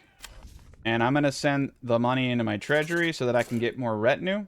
And as a final touch, we are going to open the castle planner and get our garrison tower, and we're going to start maxing out retinue as soon as feasibly possible. Well, we've made enormous progress. We have all of our burgages, and we're in really, really good shape. So today's video is going to focus on tier 3 and taverns and importing barley to meet your goals. Now, there are some issues with the tavern system, and sometimes blacksmith and other burgage plot buildings break down. The simple solution is to save and reload, but I'm going to go into some of the more intricate fixes that you can use for your tavern mid to late in this video. I'll also be going over ale consumption and some of the mechanics. So we have quite a bit to do. Previous video, we got up the clay deposit. It just needs a little bit of board transportation. We're going to speed things up, and we're going to continue to purchase more and more ox. I'm actually going to buy a horse right now. We're just finally starting to get into some of the early game trade. Everything is running really, really well. Our apples are almost coming into being.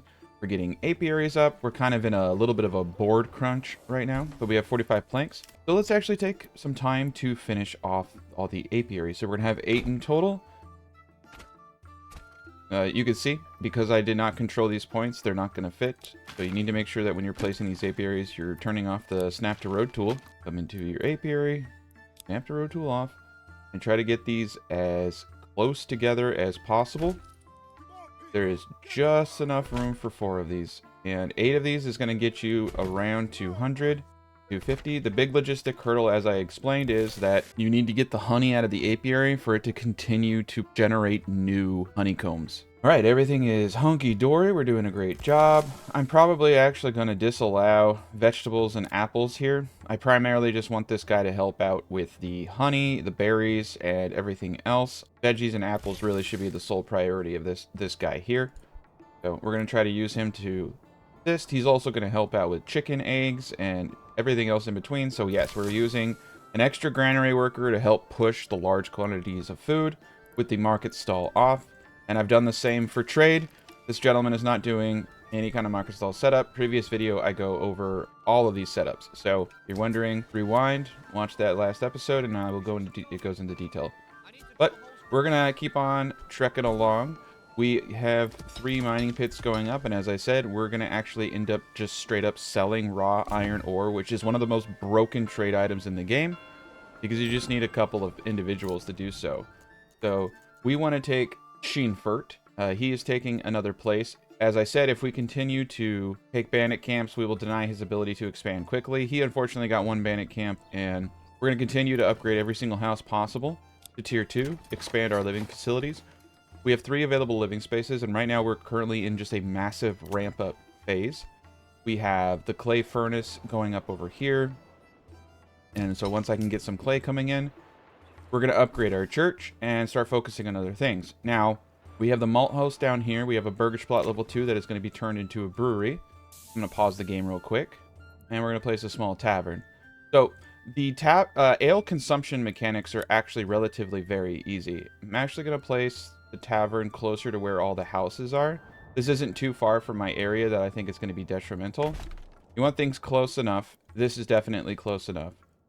You won't have any issues being this far. You don't want to go across the town, but yeah, you do want to generalize. They just got to go across the street. Every 3rd month, the adult male from a household will come and drink alcohol. So the wife and the child don't drink. So that's a common misconception. Even I had that misconception, but after talking to the alpha testers and how it works, every 3rd month, the 1 adult male will come and drink from the tavern. So essentially what you do to know your monthly alcohol consumption is just take the number of total families you have divided by 3. And that's how much ale you need to meet your 100% entertainment bonuses. That's it. Very, very simple math.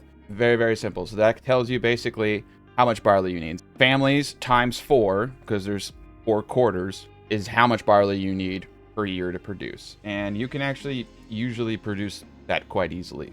Now, we took this region down here for barley, but in order to get it up, we need to get our treasury up just a little bit so I can buy something a little nicer. Now that the manor is being constructed with this thing, I can't increase my taxes quite yet, but increasing our taxes is the next goal, and so we will go into that relatively soon.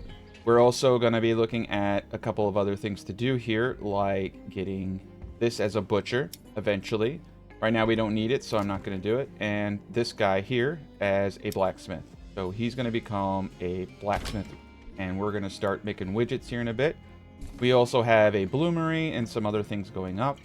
Livestock trader is here. So in the last video, I talked to you about sheep. So another thing that we want to do is try to start getting a breeding pair of sheep ready for consumption in the near future. So we're going to put this cap to 4 for now and just try to get some sheep coming in. We already do have sheep breeding. Like I said, we need to get up to 30.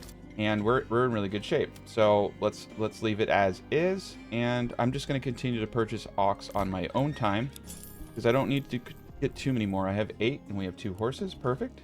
You can see our food is amazing right now. All the veggies that you really need. I see a lot of individuals out there not recognizing the spoilage mechanics kind of really don't encourage mass production of food anymore. So you don't need as many farm plots as you think you do, and that's what this design is kind of dialed into.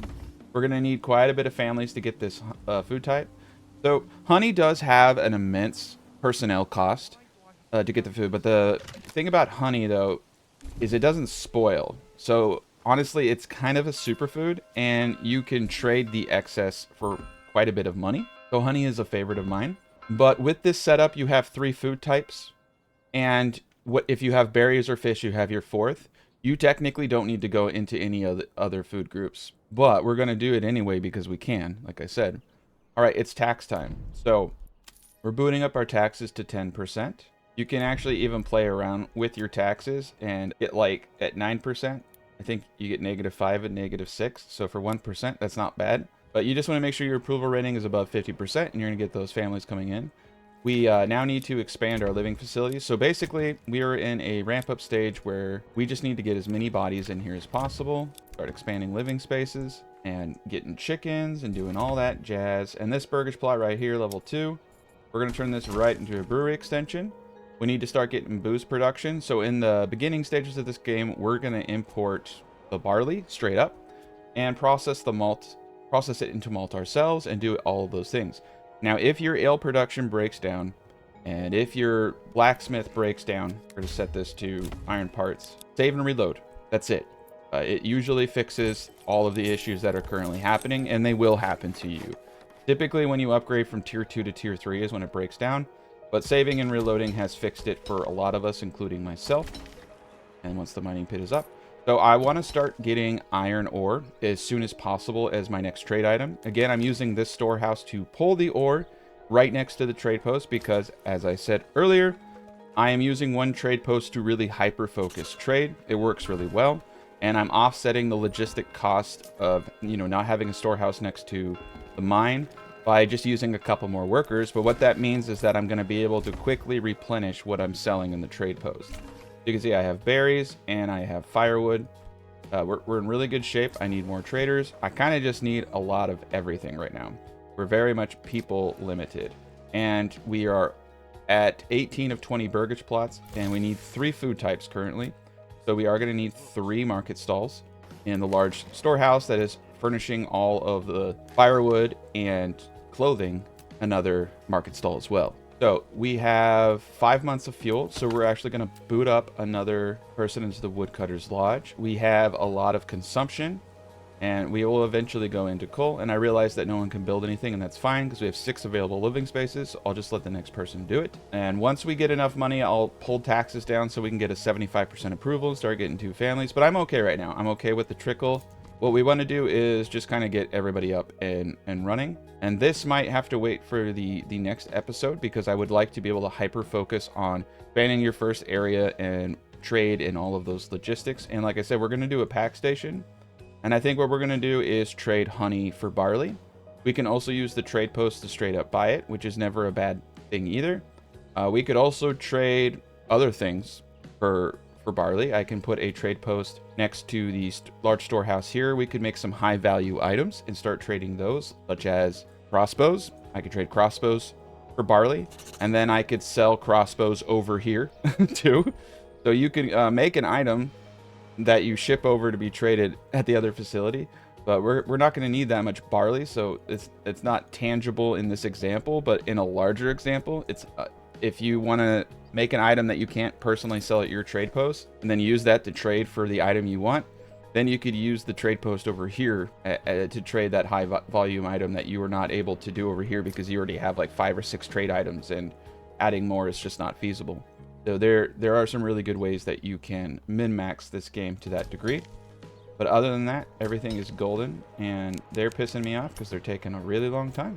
We're gonna speed this up by placing a road like so, and I'm hoping that they will get their act together. You can see we got some sheep. We got 4. So we need to put 1 person into the sheep farm and let everybody just kind of grow. So we have a great thing going right now. I'm actually pretty happy with how everything's turning out. Firewood's going up. We're selling quite a bit of firewood. I forgot about that, actually. So yeah, when you hit a certain point where your firewood needs are much larger, you are going to want to increase the cap at which you're selling. We're going to increase this to 250. I want to stockpile a good portion of firewood, but we'll continue to sell it for now. And as I get more people, we will do a much better job. All right, so we're full up on the majority of wood. I think I have 1 individual there, and we have 3 here. We're going to boot this down to 1 person in this logging camp and that logging camp, and I feel like that's good. Actually, you know what? We can pull him out. The forester's good there. Forester's good there. Yeah, we don't really need him doing all that stuff right now. We're kind of not growing that quickly anymore. Let's continue to hit everybody to tier 2. And I think we're going to do a joiner's workshop over here. We have a lot of options. We definitely want to get the clay furnace and all of them gents going. So here we go. We're not going to put caps on this because we're only going to have so much. So I'm going to put 1 guy in the clay furnace. And as soon as this is built, we will get our clay coming in so that we can get the clay tiles to upgrade to the tier 2 church, which is very much a necessity at this stage. You can see that we are not fulfilling our tier 2 church goals and booze. But once we get everything going, it's going to be pretty darn easy to maintain. And this is kind of the coast phase. You're just kind of coasting into glory, so to speak. We got clay in the mine pit coming in. So we got our tiles going on in the background. And then I most definitely want to start getting iron ore in. And we're going to go to the trade post. Now, the large storehouse over here is not pulling in iron. Only this one is. So he will come out, gather that iron. You can also see war bows are another thing that we can begin to sell. And it looks like they're moving on a bandit camp. Crafting in materials, iron ore. We're going to start exporting iron ore over 50. I just want 50 on hand. We're going to buy a trade route. Sells for 3 a pop. And we're going to have so much of it. Let's buy another horse. And let's proc probably 2 more people. So our next families are pretty much spoken for. We have 4 families coming in. We're doing a great job. 1 individual should bring in quite a bit. I'm feeling really good about our chances here. There's a bandit camp to our right, which the Lord is rallying out to destroy. We need to take this bandit camp to deny him the ability of expansion. We are at 494. We almost have enough for our expansion into the barley zone. All right, here we go.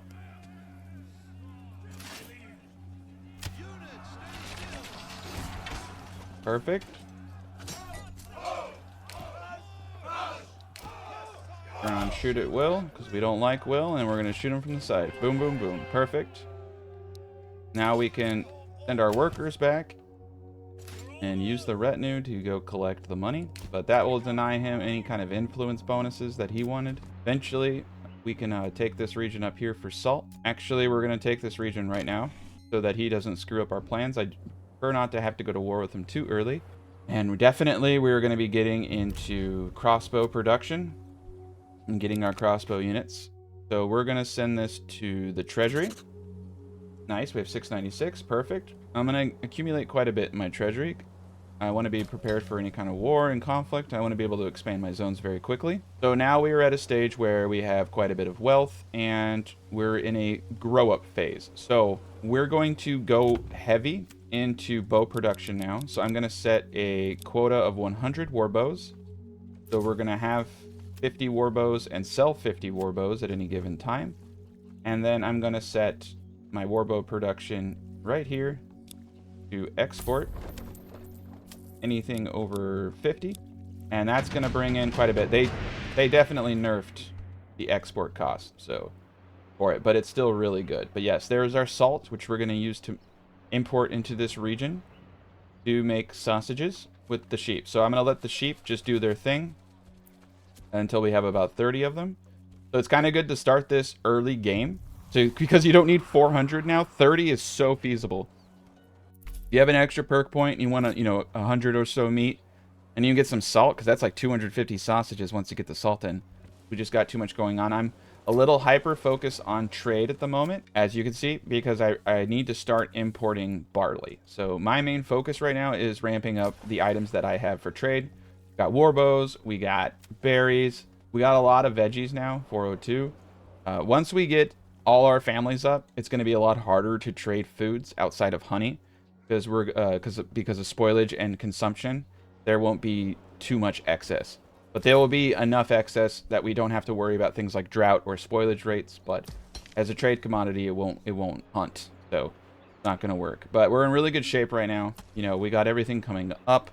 The church, we're going to get to a tier 2 church now. That's really going to help with our approval, probably get us over 75%. We're at 758 in the treasury. I am now going to turn off taxes, and we're going to try to hyper focus our gents into getting a 75% approval so we can get more than 2 families per month. And we're going to try to get all the extensions out here and start upgrading to tier 3. Now to get to tier 3, of course, I am going to need some more help.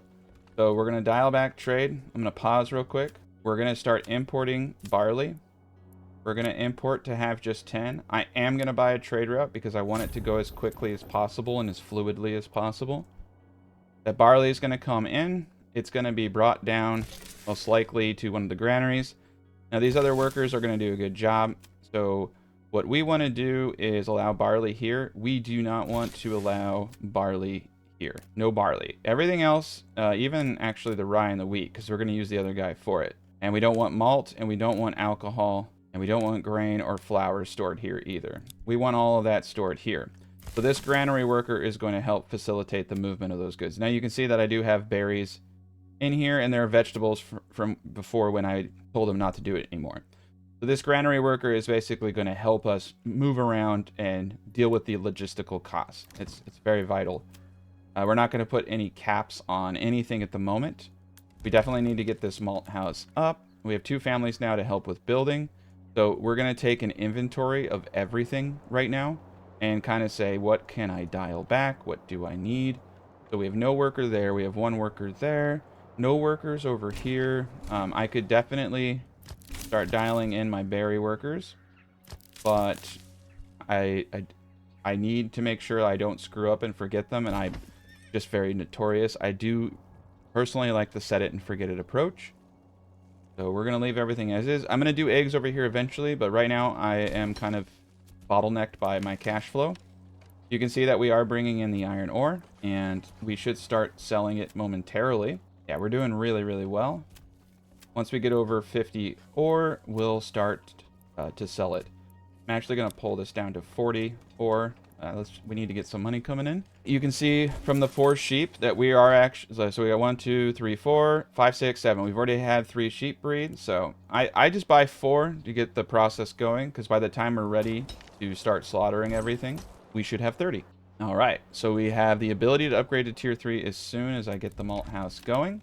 Right on. So now we're going to import barley. Going to come down to the malt house here. It's going to start being made into booze. And that's going to be brought over to this tavern, which I'm going to highly prioritize now to make sure that gets up. Put 1 family in the small tavern, and we're golden.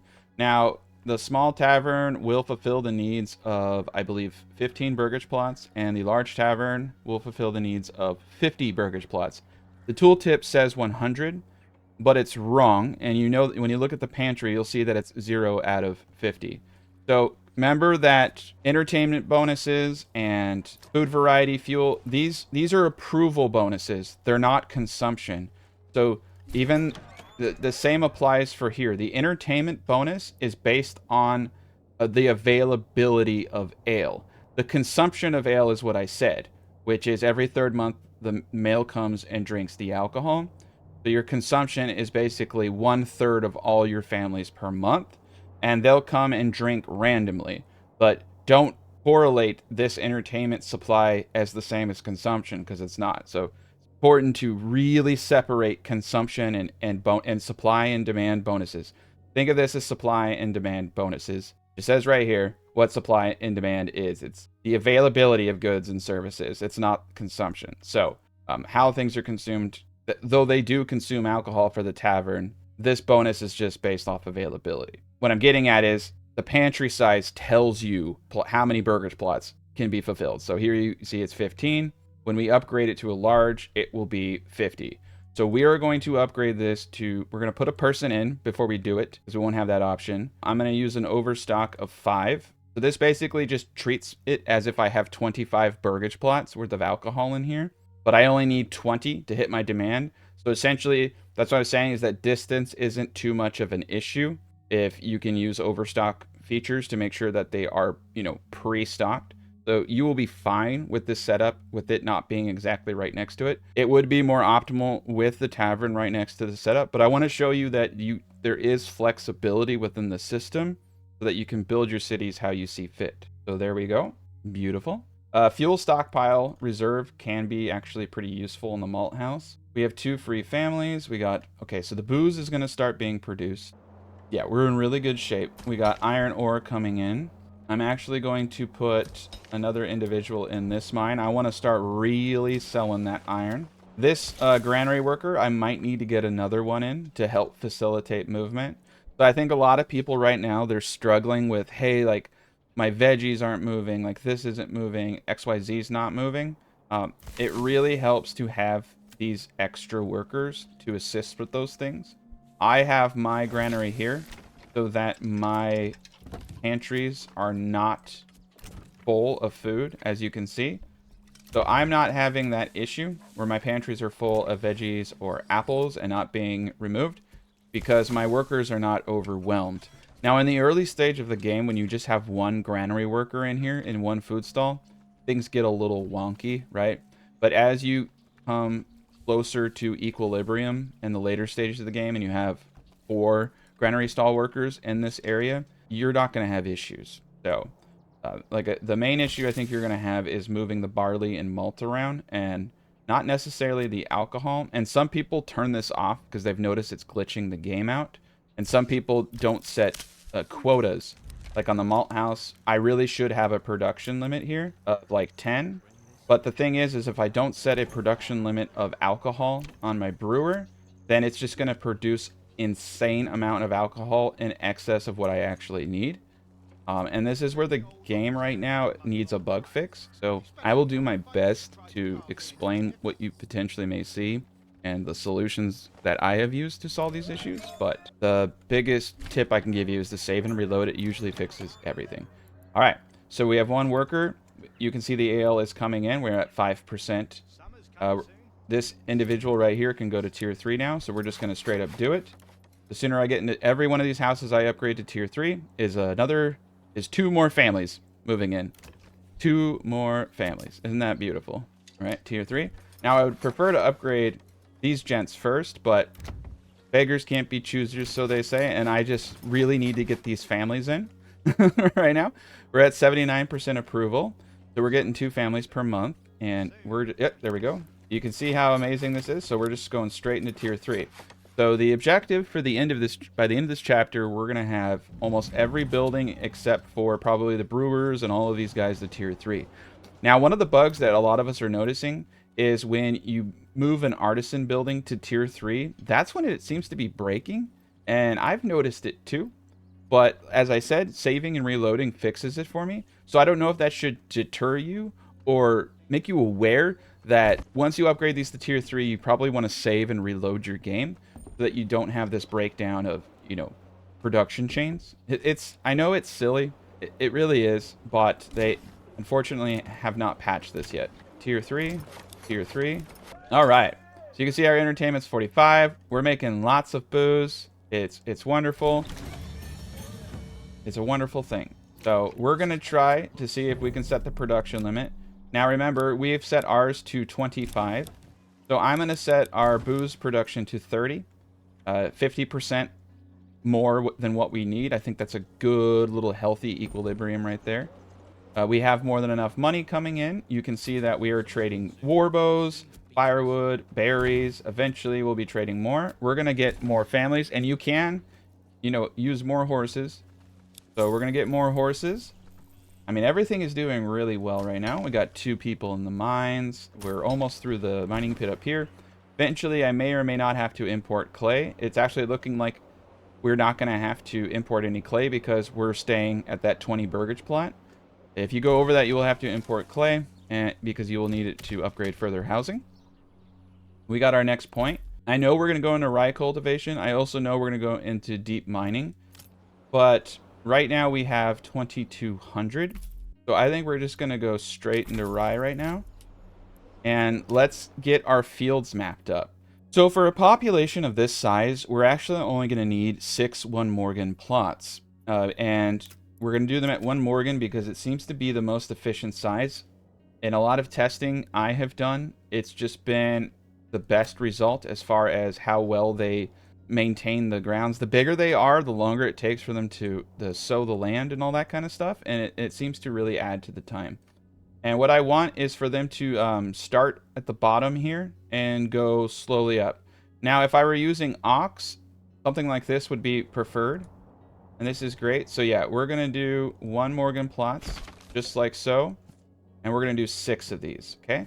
And the best land we have right here is this green plus sign. This is actually really, really good stuff. And so try to stay in the green, try to stay out of the yellow. And just make 6 1 Morgan plots. This is going to be amazing, by the way. Amazing. 1, 2, 3, 4, 5. And then for our 6th guy, I'm going to try to just do all green. Yeah, 1 Morgan. Perfect. This is all that I really need. It's very, very easy to do this. We're going to put a road around it and connect over here. I like roads. I like connections. Do that. Perfect. And then the farmhouse is just going to live right here, right on the fields. And it's actually, hold up. The farmhouse should be located near where we're going to do barley fields. So remember what I said, we're going to do some barley down here. This is going to really screw things up. I'm probably going to need separate farmhouses. So let's do the barley fields now too. So if I think we can get around 6 in this area. I think this is too far away over there. So I think for this example, I'm just going to keep it simple. So I'm going to do as many 1 Morgan plots as possible. Now you might have a map that just quite honestly sucks, and this won't be an option for you. So do the best you can to get as much of it as possible. So overview of fertility while we're doing this, because I can technically curve on a road. As you can see, I can curve the road, and that way I can utilize the most of this as possible. So we're going to go from here to here, curve, there we go. So that's the best way I know of to get as much of it as possible. And then for the rest, we'll just go the normal route. That's 1.3. 1.1 is good enough. And so we're going to have a little bit of a, a disorder here. So 1, 2, 3.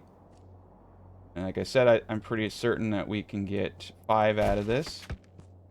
And we could get 6th in that other area over there. Again, same setup. You kind of have to like trace some of this stuff with your mind's eye kind of thing. Like, you just kind of have to remember where you saw it, right? That was almost good. And then kind of shape it. It wasn't very good. But yeah, and then just kind of shape it until you get it almost good enough. I mean, that's pretty good. And then you can just use the road tool. That's 0.9. That's beautiful. And then you can just, you know, delete the road. You don't have to keep these wonky looking roads. But that's 5. And that's not too bad. It would have been nice to have gotten that 6 barley. But if it doesn't have 40% fertility, you're not going to get the yields that you need to make it worth your time. One family can do about 0.75 Morgans. So in this setup, we're doing 2. I'm going to need 3 families at least to do this area over here. So we're going to turn on crop rotation and rye. You can see rye is 93% versus 64. So that's way more than enough. This is going to yield, I think, probably a couple hundred bread a year after everything is said and done. So we're going to get the rye production going. All right. So first year, second year, third year. And now we've asked them to add a 4th year because then you could just do straight alternations of every other year. But because it's in thirds, unless you want to micromanage this every year, this is the best set it and forget it approach. The optimal approach here would be alternating it every year. So we're hoping that at some point they allow a 4th year, so that's possible. I very much prefer set it and forget it approaches. So this barley will be alone. You can see 30. I've gotten fine results with 38. 40. You just want it, like anything less than 38 is where it starts to really break down.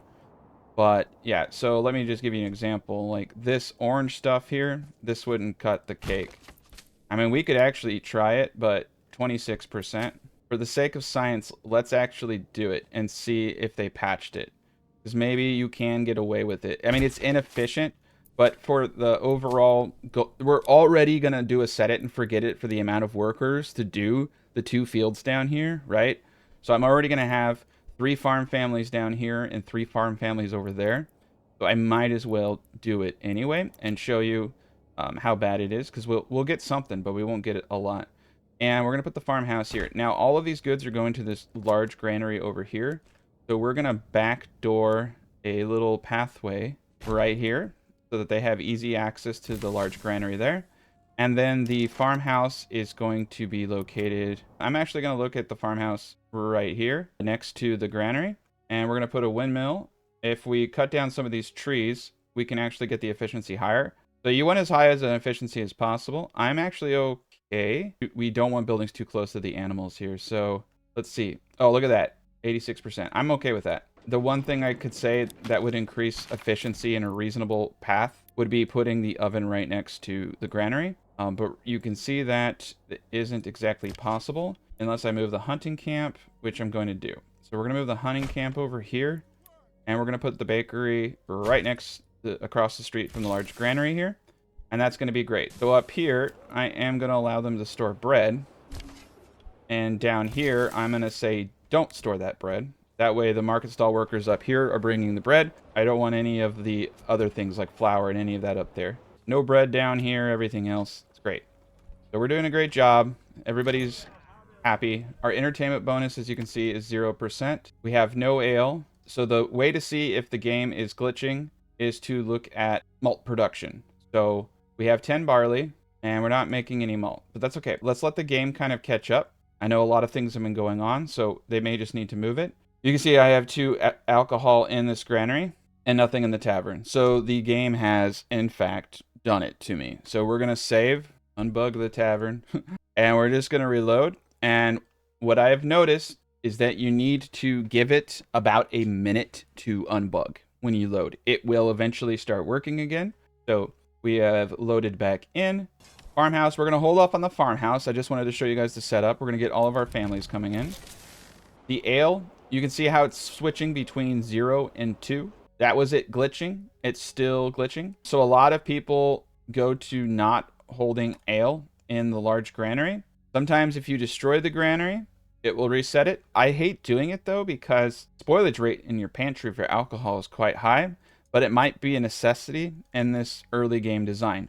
So another way to remedy this is to turn the production limit off on alcohol, because it is sometimes counting that 2 as a number that you cannot perceive, which is greater than the production limit capacity. So that is another, there are so many glitches. So try turning off your production limits, try destroying your granary. Try saving and reloading. All of those things will eventually work. So I have to get the alcohol out of this granary. And once that is done, everything else will unpause. Now, it's not even making malt. It's not even doing anything. So we're going to turn off production limit of malt too. So once we turn off the production limit of malt, that should actually fix that issue as well. It is a little bit annoying, but it's just the way that the game currently is. And for the most part, you will be able to figure this stuff out. Barley is now being moved. So the barley was just moved from the trade post after I unticked the production limit. You can also set a reserve. So I can reserve the barley into the malt house, which is not a bad idea. So we're going to use reserve. There we go. The malt is being made again. The granary may or may not unbug, but we're disallowing all of that stuff in there right now. And everything is hunky-dory. And then you could also use a reserve of 10 malt on the brewery. So instead of doing production limits, just do reserves. Like I said, though, if you don't have a production limit, the problem is you'll have like 400 ale. And because I'm importing the barley, that's an issue. Now, when I get to a point where I'm trading barley for honey, and I'm not using the trade post for that, and the mules are moving back and forth at consistent rates, I don't have to worry as much about that stuff because I'm going to be importing exactly as much as I need for production. Maybe a little bit more or less, but it's not going to matter, you know what I mean? But when I'm spending money, it matters a lot. Because that's, if I'm buying 20 barley I don't need to making ale, and then that ale is spoiling, that's like 200 to 300 regional wealth a year just being thrown away. So that's what bothers me, is that inefficiency. Okay, so the tavern is now getting alcohol again. The booze was moved out, so it seems in the production limits were hurting us, and using the reserve system seems to have remedied a lot of this. So we have 8 barley that is in the large granary. I'm going to turn the reserve off on all of this stuff now. Okay, and the malt is going again. Everybody's going again. They're transporting. They're crafting. Okay, we're in a good equilibrium. Things are back on track. It just took a little bit of time to catch up. So we're going to ignore this for now. We have 7 free families. We need to fully staff the trade post now. I am going to actually get 1 additional granary worker down there. I'm going to preemptively put our 4th guy in here now that we have tier 3. We're all good up here on stalls. We should be at exactly 100%, which we are. 100, 100. Perfect equilibrium there with 3. We have 4 stalls. Everything is golden. I have 4 free workers. They're all fantastic. Our sheep are breeding. We're honestly in very, very good shape. We have 11 free spaces for people to move in. So we'll be able to go into honey production and a few other things here momentarily. Right now, what's holding me back is I don't have the 3rd food type and I don't have the booze. But that tells me we're going to actually start revving up the honey so we can get that new food supply in. And actually, we're going to start the honey production on the bottom side first, since that's where we have the most help from that granary. Okay, let's just get 4 going for now.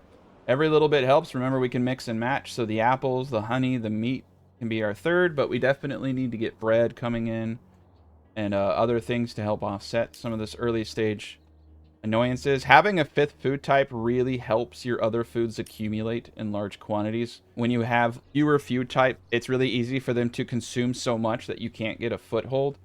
Our trees aren't even mature yet. So like I said, you will with this model, you'll expand faster than your industry can keep up with. So you got to be kind of careful. But we're doing really well. The apples are coming in hot. We're going to get all of our honey production going. The booze is starting to flow once more. The booze must flow. And we're doing a great job. I am eventually thinking I'm going to expand this brewery to tier 3 to get more families in there. You can see the honey's coming in here. That's great. So we got to get the honey out so that it can continue to produce honey. We got malt in here. The malt house is doing its thing. Brewery is being constructed, so let's put this on high priority. Yeah, everybody's doing great. We got, it looks like, oh shit. Let's get ready for these banditos. We got a little sidetracked in talking about stuff. Alright, so I don't know where this bandito is going, but we need to take this camp. Stand your ground.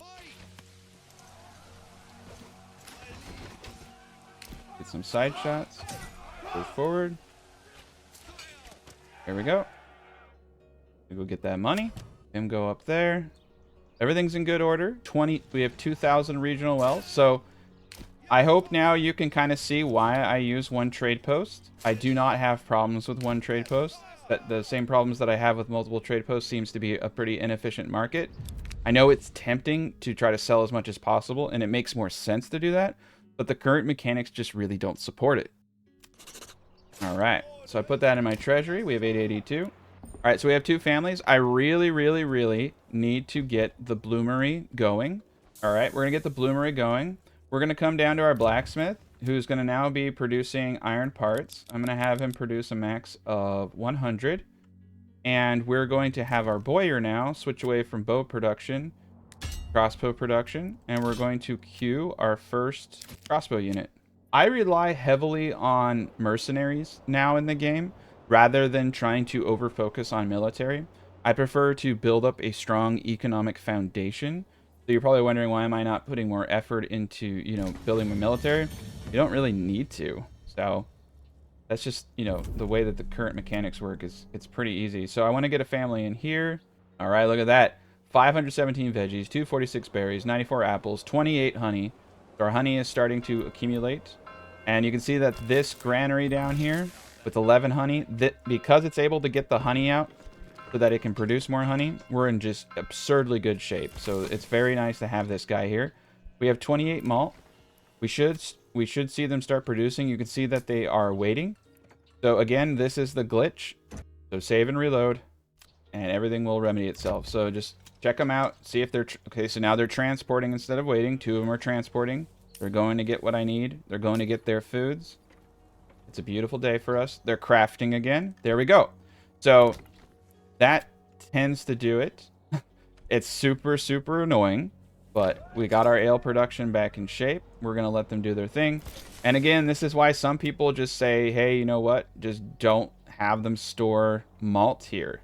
I mean, maybe just have them store the barley, right? Have the malt just stored straight in the malt house going into the brewery. And they are crafting, and they are... So you saw, he just went in there and got the malt. So having the granary is fantastic. And we're going to put one more worker in the malt house. The tavern is doing good. We're at 30% entertainment. We're going to put 2 people in the tavern now. So there we go, crafting. We are now at 80% entertainment. I told you we would do it. I told you. I hope I showed you some effective methods to remedy the tavern issues without having to destroy the granary, without having to destroy any of your buildings. Though those methods actually do work. Like if I destroy the granary and then reset it, that would have actually worked too. But I think that this is a much better solution. So now we're going to go into charcoal, and then we're going to go into deep core mining. So let's take a gander. We're going to need 30 burgage plots to get that last point. So this is a really, really important step, okay? We need 15 level 3 burgage plots. We have a bunch of them procced right now. What we're going to do while we have 13 available living spaces is build 10 throwaway plots. I just need the plots to get this perk point, okay? You want to do this when you don't have everyone moved in, because what happens is if I go, we're going to destroy these houses. So if I have more families than I can, you know, house, that's going to be a problem. So we're going to get these guys up just to get that stupid bonus. All right. Blacksmith. Yeah. We're going to level up this burgage plot here. I am actually going to hyper tax my town. I can also completely just stop people moving in by putting in a high tax, which is what I'm going to do, 20%. So this is the way to get your 6 point and stay at the 20 burgage plots. And it's really important to the design to do this. But look at us, 100%, perfect equilibrium. We're at 100% entertainment bonus. The alcohol is flowing. It does seem that just having the barley in the granary, so the granary workers coming up to the trading posts to get the barley, and then these workers are taking it, that takes that logistical burden off of them, which I think is actually very beneficial.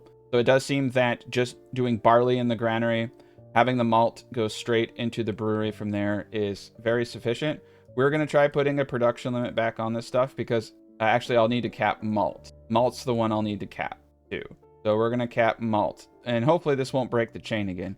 This is kind of annoying. So if you don't care about the waste of wealth, then don't do it. But I think we can get it to work We just needed to kind of save and reload and tweak things. Okay, so we're one house away from our 30 burgage plots. It's chicken time. I'm gonna chickenify all of these houses over here for that extra egg every month. Really helps with the food variety. Perfect. Okay, and then once we get that last tier 3 house up, there we go. We got our point. So now that I got the point, I destroy all of these houses. Isn't that beautiful? So that's how you have your cake and eat it too. But you need to do it when you have extra families, because you do not want families moving into these crap houses. And now I have my deep mining. And we're a fantastic and wonderful society once more. Perfect. All right. So you can see boards are kind of becoming the bottleneck. I spent a lot. But we are fantastic. All of our buildings outside of a few are tier 3. So we'll probably have to reload the game after upgrading our blacksmith to tier 3. We are going to put this to a joiner shop now. Let's see how many crossbowmen we have. We have 14 out of 36. Things are going really well for us. We're at 1,500 regional wealth. We're at an absurd amount of money over here. I am taxing quite a bit. We're going to bring this down to 10% so we can get those families moving in. We currently have 16 more families to move in, which is going to be more than enough for all the production of grain and everything over here. We're doing really well. And we're going to start popping up apiaries into full production and start to sell honey here in a bit. Our honey is starting to accumulate. You can see it is now 79. Once we get our mature apple trees in, we will have our 4th food type. And then the eggs and meat that we're going to get over here are going to do well. We're at 16 out of 42 sheep. We need 30. And then we'll set a quota over here to kill all of the lambs. So let's actually get the backyard extension up for the butcher. Now over here, we're going to produce, I think, wooden parts. And I'm just going to set a quota of 10. Eventually, I'm going to get into this more. Right now, I don't want to use all of the materials because I'm trying to upgrade too much. So we'll get back to that. You can see that we have wool now. So yarn is going to be another trade item of ours. So let's go to our industry tab and let's get a weaver right here. Perfect. So we just need some more families to move in. We're in really, really good shape. You can see we need to get our forager huts up. So now we have 16 families that are coming, and we really need all of them. Let's speed this up. When you try to, one thing I will say is not producing grain is a huge advantage. So you could take that point and put it into something else. But like we easily could have actually just gone with emmer or something. But this is okay. All right, and the berries are going. We're not even at full berry production, but it's doing a great job. Alcohol is still at 100%. You can see that the barley is being consumed and it's easily being converted. He's taking the last region. I have enough to hire mercenaries to fight him. We're going to get one more crossbow unit. So we're going to just really start ramping up those crossbows productions. But there you are. Everything is tier 3. We're doing really great. So next chapter, we're going to dial everything in, get the bread going, get the sheep killing going, barley coming in to reduce how much we're actually spending. Then we're going to get up the barley region. I'm going to show you how to import barley using both methods of pack stations and trade post. And then I'm going to show you how to get salt coming into your regions to make sausage. I'll also go over proper fish mechanics and the best way to utilize these rich fish deposits. And we're going to get really, really close to giving you everything you need. Now, what I want to show you in this example is how to make a small and efficient city and make small, efficient city outposts that generate large amounts of revenue.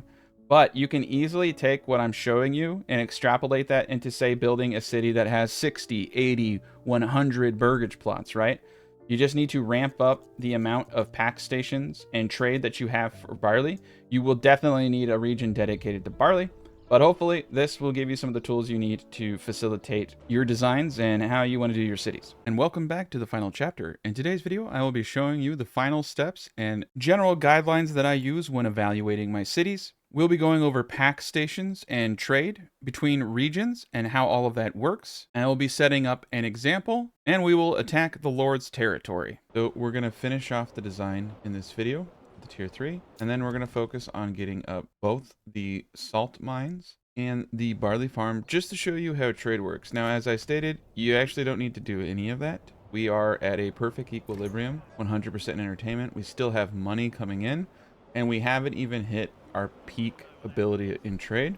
We haven't even gotten the sheep in, and we have, quite honestly, plenty of food. Once we get our next apple haul, we're going to have the 4 food types we need. Pretty much do anything we want. And so the trees are finally mature. We are in year 5, and we've hitting our peak in our stride. Now the population is going to go up to around 200-ish. You won't be able to facilitate a full army with a design like this. You'll need more people, but as I said, you don't really need to. So I'm going to go into how you can take multiple regions just to get retinue and really offset some of those issues, and we'll go into strategies for managing multiple settlements. So right now, I have quite a bit in the treasury. We're doing really well here. We just need to continue pumping out items for trade. As I said, we are just selling raw iron ore, and I told you it's really powerful. In the previous year, we made 1,134 just selling raw ore. We made a little bit off of firewood. A lot of that went into barley. So just the iron ore itself is paying for the barley imports for this city. We're making a good amount from bows, making a good amount from berries. This is all just in the previous year. As soon as I hit 30 in the pasture, we're going to be at a good equilibrium. Now the setup that I currently have is just using a butcher. Is going to just be to make meat. We want to reserve 30 sheep and have no reserve on lamb once we hit our point. We're not there yet, so do not start butchering until you're ready. Now, if I want to import salt down here, I would want to, instead of doing a joiner shop, which I have over here, I would want to get rid of that and get up another extension, potentially even next to the butcher shop, for sausages. In this example, I'm just using the meat from the sheep every 11 days to offset things. And because we have very low meat, and because all foods are eaten evenly, the meat is going to be eaten before it has a chance to spoil. And that actually makes it very powerful as an extra food to really help out with things. Like I said, you only need one family in the sheep farm and one family in the butcher shop. But if I want to make sausages and I want to import salt, I'm going to need another family for the mule, unless I want to just buy it straight up in the trade post and use my infrastructure that I have already. And I'm going to need another family for the butcher. We don't need to do this. I'm just showing you how to do it so that you can make those decisions for yourself. Like I said, we technically don't even need to expand into other regions, but I want to show you how to do that in case you want to build a city bigger than this. Another common question people ask is the Marlon Brawndo better than the Flexo? No, it's situational. The Marlon Brawndo is perfect for 20 to 30 burgage plots. If you want to have a city way more than that, you want to use a Flexo as your base. I'll link that in the description of this video too. It's a much bigger design. It produces a lot of food. But you don't need to produce a lot of food because spoilage gets rid of, like, within a year, spoilage will take out 20 to 30% if you're not eating it. So bi-monthly, you know, it's 2-3%, but when you compound that, it gets into the 20 and 30% spoilage rates. And the problem with the tithe system is the tithe system eats all foods evenly. So if you want to make influence off of your tithes, you go and you increase your tithes, you'll get influence. It will eat all foods evenly. So I don't do tithes until I have a full system. Because if I were to implement that right now, it would be eating equal parts honey, apples, eggs, berries, veggies, and meat. And that would be incredibly detrimental to me maintaining my 100% food variety bonuses. Because right now I'm trying to get this approval high enough that I can get taxes on people and I can continue to get families moving in. So that's why I'm not doing tithes right now. And that's something really important to note about tithes, is that they are very counterproductive when you're trying to establish reserves of food and get your 4 food types. So away we go. So we're essentially just building things up. We're making crossbows right now. We're getting a lot of crossbowmen. What we're going to end up doing is getting rid of like the spear militia and this archer, going all crossbows, using a retinue from this location, using a retinue from this location, and a retinue from this location for our main army. We're at a perfect equilibrium in this city. And once I start farming barley, it's going to severely reduce how much I need to bring in. Between trade and the barley produced here, I am not going to need to import barley for a city this size. Another thing I want to stress about this game is you can play it however you want, right? But the game mechanics aren't really built to reward large cities. They actually, when you look at it, reward small cities. And they reward small cities with much higher regional wealth, much easier approval ratings, and much higher taxes. And the reason for that is entirely due to trade. So trade will be overhauled. So if you're watching this in the future and they've come out with a trade patch, you can completely ignore it. But at this point in time, the trade is the bottleneck that makes large cities actually inefficient. So small regional trade cities generate far more wealth. But again, the game is what you make it, right? If you want to build a big city and that's what's fun to you, then how do you do that? Well, there's a couple of methods that you can use. So I have a lot of designs that I've made. The main design is this is a Marlon Brawndo, but the original Brawndo is actually perfect if you want more food. So say you're like, you know what, I actually want to build another city. Well, just build another Brawndo. In fact, you could build another Marlon Brawndo and go to 40 burgage plots. You could probably actually even go to 60 if you wanted to, and have an in-between city area with a granary for chicken eggs or something. So there's a lot you can do using these designs, but essentially 20 burgage plots, you're going to need something similar to this. You're going to need 1 Morgan of apples on 2 burgage plots and 1 Morgan of veggies on 2 burgage plots in an optimal design. Now what makes a design like this optimal is when individuals come out to collect veggies, they walk out, collect veggies, and walk back in. So the best designs limit the furthest walking points. Now I do have actually more efficient burgage plot designs than this, but this is trying to marry the concept of also granary efficiency, which is having the granary workers be able to quickly access hundreds upon hundreds of veggies and apples. If you're too far from a granary, what will happen is your pantries will be very, very full of veggies and apples, and the spoilage rate on pantries is very high. So you'll have a lot of lost product, and it will take quite a bit of time for your granary workers to collect all those veggies. This can be remedied, of course, by just having additional granary workers. Just look at, okay, what am I doing, and does this have an increased logistics cost to it? And make sure that you are doing everything you can to facilitate that. You can see here I have 2 workers that are helping out with the eggs, the honey, and the berries to relieve the pressure off of this granary so it can focus on its duties, which is gathering all of these goods. So we're in really, really good shape here. We have bread production on the menu too, but we don't need it. It's again another overkill, but I want to show you how to incorporate any of these food designs into your city. Essentially though, we are done. We are generating absurd amounts of regional wealth. We are generating a nice treasury tax on this society. And for trade, what I would like to do at some point is start selling honey. But what I trade for money changes a tad bit once I look at other regions and exchanging goods. So right now we're importing at 12. I can import for much cheaper costs once I get a barley designated region up. Eventually I'm going to want to export a couple more things. Food really isn't it. So we are going to have what I would describe as a lot of wool and a lot of yarn.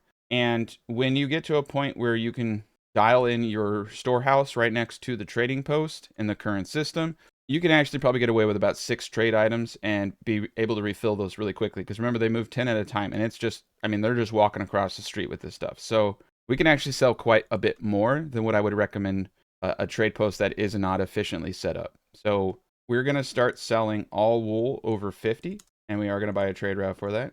We're going to start selling all yarn over 20 for the amount of burgage plots we have. And I am going to set up a trade route for that as well. We're going to continue to sell firewood until we no longer think it's worth it. And we're also going to start selling at some point crossbows. And that's going to generate quite a bit of revenue. So let's speed this up. The livestock trader is actually no longer necessary. So I'm just going to take the individual out of there. The bloomery is doing a great job. We have quite a bit of iron coming in. I mean, we can go for more for sure. We have 72 iron ore, 24 iron slabs, 103 iron parts. So let me find the blacksmith over here. We put a quota of 100 iron parts. So we can switch him to making tools. I think iron parts are actually great because you see 1 iron slab makes 2 iron parts. We could straight up just start selling iron parts. There's just too many things that you can do to generate revenue and just not the system to support it. Once that's not the case, then yeah, large cities will be king. We can upgrade these guys to deep mines just preemptively to make sure we have all that. The clay pit is gone, so we didn't need to import any clay. We had more than enough to hit tier 3 on every single one of our houses. And yeah, we're doing great. So we have 2 more families. So we're going to need quite a bit to make this work. Now, generally speaking, I wouldn't even touch bread just because I need 3 people for the fields. I need 1 person for the windmill. I need, and I need another person for the oven. And then I have an increased logistic cost on the granary. So it's pretty intensive, but you know, I have nothing else to do. And I'm going to need 3 families for the barley down here. But yet, so you can see that the game highly rewards just small builds. They're just very easy to maintain and they're very powerful. Another thing I'm going to go into is that when I do take these regions, I'm going to want to get my manor up as fast as possible so that I have a retinue always on call in this area. If you do not have a person on call in your territories and the raiders pop in, they will burn the city before I can walk my men over. So I'll go into some of the tactics that I use, and we're going to get rid of the crossbow militia simply so that we can have a full unit. And we have a lot of money now, so it's time to get serious. And we'll upgrade just a few of these bad boys because we do have the money. Perfect. I need to save some for the territories. This is a very, very modest attack that's coming at us. We're going to sally out. And we're also going to build a small castle that we can fight from. A very simple design. One of the most simple designs in this game. Go to the manor, open the castle planner.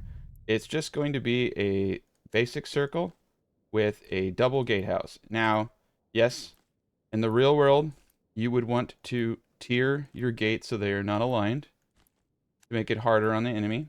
But I'm not going to do that because this design is implemented for how the game mechanics work. So essentially what you do is you put archers on either side, and currently you can shoot through fences. So when the enemies come into here, you have a defensive unit at the end, holding them in this basically fish in a barrel setup, and your archers just annihilate them. If you have crossbowmen, it's going to be disgusting is that how effective it is. That design that I just showed you is going to kill anything that comes at you, and all you really need is 1 defensive unit and maybe 2 crossbowmen, and I could probably take out the Lord's army. So our retinue are the most expendable thing because, quite honestly, the treasury is really easy for me to accumulate. So what I do is I put my crossbowmen in a 2x2. Now, yes, in the real world, this would not work, and it doesn't make sense, but I feel the need because I get so many comments to remind people that this is a video game. The tactics I'm showing you are an implementation of the video game systems and not real life tactics. So putting them 2x2 allows you to shoot in a line, and it just really, really screws the enemy up. So line your attacks with the enemy like so, and you're going to get way more deadly volleys. You could probably even get away with 3, and I could actually make an argument that a line of 3 is really decent for when the enemy is approaching. All right, here they come. You can see the archers are getting the first shots off. Once they get a little bit closer, yeah, the front crossbowmen are going to get their shots off. As they approach closer, it's going to become more and more disturbing what you're about to see because these volleys are just going to start wrecking. All right, here we come. This is going to hurt bad. Here we go. We got 5 men. Come on, crossbows. All right, yeah, you can see they went sideways, so the volleys didn't hit as well. Okay. Now I'm going to leave my guys in defensive position because I do want them to keep... Oh, shit. All right. All right, so we're going to run because we're getting flanked and attacked. Crossbowmen are really not good at kiting for that reason. There we go. We're getting hit from behind, so now we can engage. We're going to have ourselves a swell time. Now we're going to push out with all of our men. Yeah. We lost 1 individual, but it's not too bad. So our sheep are at a sizable population of 22. They're going to be at 30 any day now. So let's get to it. We're going to build 1 regional city at a time. And this is great. We're going to do salt and we're going to do fish. Let's get a road in here. And we're just going to build a, natural cityscape. A lot of wood over here. There's a lot of great things. So administration, camp. We're going to place down the most expensive camp we can because it's really just nice having all of those resources. Now we can go crazy. So straight off the bat, the first thing I'm going to do is pause the game. And we're going to get up. We'll just do 4 for now. That's actually more than enough. Perfect. We're going to get our fish up. Now this is a rich deposit. Going to get a granary right here. And I'm going to keep things really, really simple for us. We're going to get a logging camp up right here. And this is not going to be a big town. I do not want it to be a big town. Okay, and we're going to do a classic vendor. So Just 6 burgage plots like so. But I am going to do a different design for this. And that's to keep the houses as close to the granary as possible. Okay, so we're going to do something that looks a little different. And that's just to keep the housing correct. Go ahead and do your outline like so. This is not going to look pretty. This is just to demonstrate a really easy design.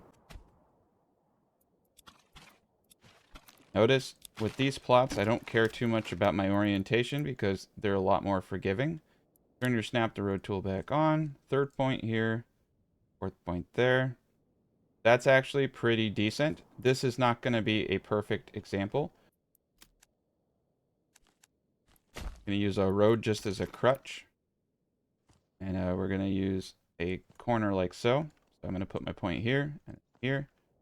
3rd point there. There we go. And I can mold this in any way that I want. Let's actually bring our 3rd point a little closer. And so we can get our 4th point there. We'd also try our 3rd point down here. There we go. And then our 4th point there. That's a good bender. You can see the houses are going to be right here. The walking distances are very minimal. And so it's going to be really close to the granary. It's going to be efficient enough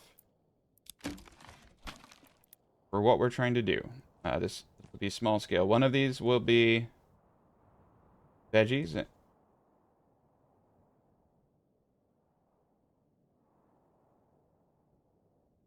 Okay. Point here. Point there. 3rd point there.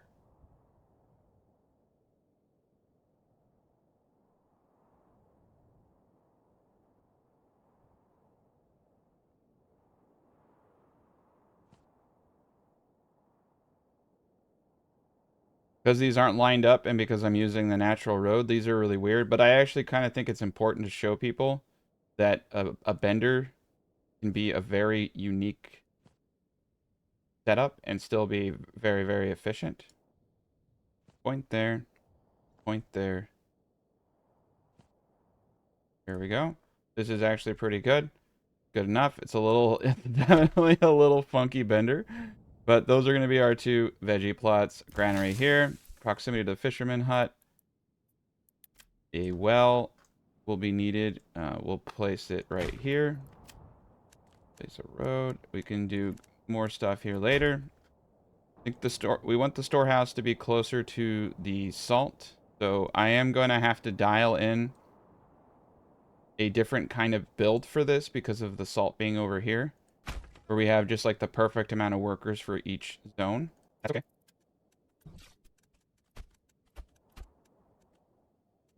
Get a road over to that area. So there we go. Got ourselves a couple jumping off points. So let's speed this up. I'm going to put a high priority on the logging camp, but we're going to have more than enough housing. We'll have food coming in. We'll have a granary here. We'll have separated market stall places. We're going to do one at a time.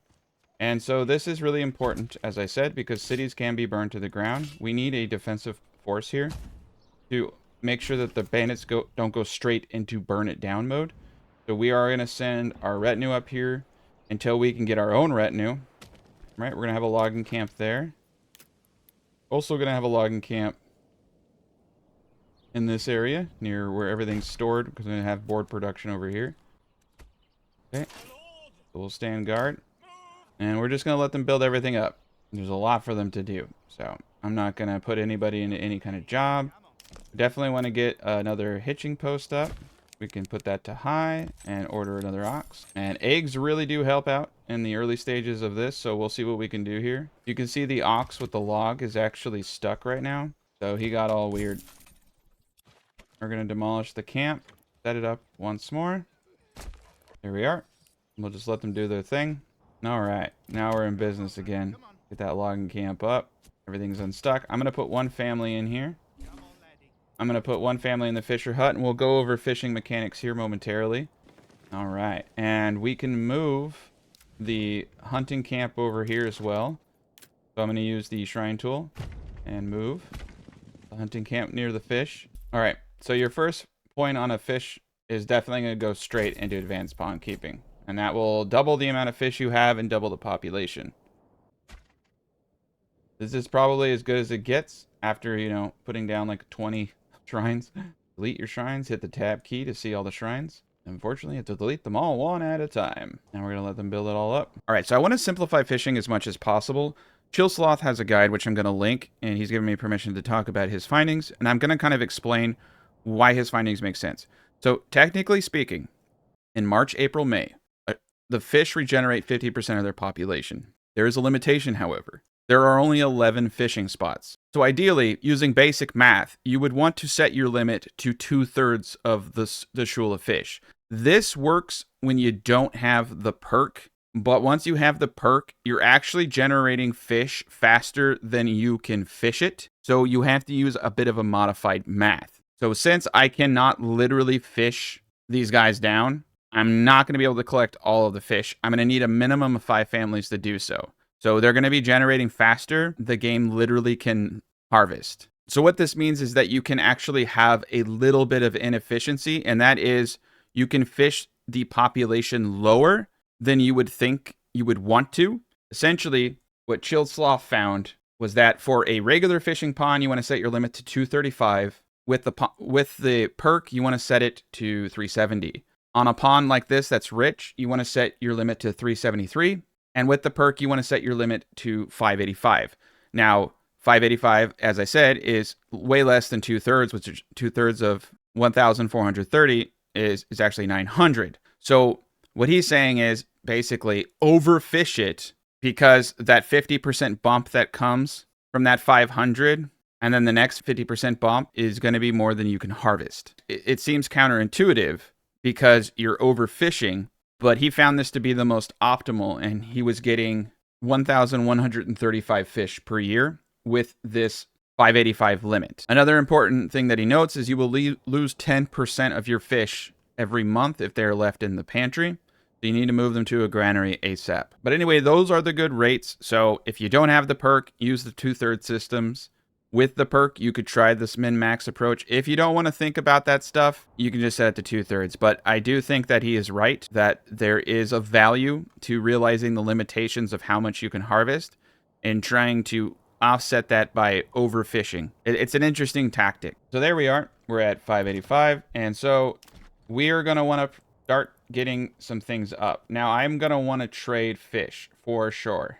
I'm going to get 2 fisheries right there. Slap them into the road. There we are. We're in business. We're going to speed this up. We got these houses up, so we're going to immediately go into vegetable gardens on both of them. This will give us a nice little early game food that we can rely upon. I am going to think about getting chicken coops here in a bit. So let's come over to where we're doing the storehouse and make sure things are in order. We also want to try to get 3 mines here. So my goal is to sell salt, raw salt, to the market for this town. It's going to net us a pretty stupid amount of money, I would say. But first, we're going to need boards. So we're going to place the board guy here. We're also going to place another log right there. And over here, we're going to set up a different storehouse that's going to be focused on the market stall needs. So we can keep it all close. We're going to do firewood and leather and all that over there. We're not going to be trading any of that stuff, so we're going to be in good shape. Let's also get the hunting camp up. Do it right over here. And let's get a road around the pond to that hunting camp. Make it nice. Okay, cool. So we got ourselves a little thing going. Like I said, we're just going to focus on making sure nobody here dies, because that would not be cool. This logging camp can definitely be turned off here in a second. And we can actually even move it. But let's keep everybody going right now. It's September, so we do want to start thinking about Woodcutter's Lodge over here. We're doing great. Everybody's hunky-dory. And let's get a hitching post out over in this area. A few of them to be exact. We're doing fantastic. Now everybody's housed. And in the new areas, it doesn't seem that they like you. So you actually have to get your 50% a different way. Now I could take that bandit camp to deny the Lord. But I kind of actually want him to attack me so I can show you. Alright. And I did put a guy into the granary to get the market stall up so that we can get food bonuses. But primarily, I just want to get the fish out of the freaking pantry. All right, we're going to start collecting wood because it is October. I'm going to take this individual out of the logging camp over here. And we're going to put him into the logging camp right there. I'm also going to get another storehouse up right here. And we are going to move this logging camp somewhere nice, like over here, next to all these trees. The secondary one-stop shop. Also get connecting road like so. Down here, we are going to want to recruit another crossbow unit since we're getting more crossbows. Perfect. So over here, I'm going to need workers for the mine and other things. So we're going to do a couple more burgage plots, double burgage plots to be exact. We're going to do 3 double burgage plots. No market stalls over here. This is going to be a complete trade region. We're in fantastic shape right now. We're going to prioritize the storehouse. We're going to order another ox. We're going to put 1 individual into the storehouse. I know I can't build anything when I have no families, but I want to get a common goods stall up real quick so we can get that bonus from firewood. There we are. We're above 50%. All right, we have enough fish. I'm going to pull the fishermen out to start building. And look at us go. All right, so let's actually close everything out of storage here.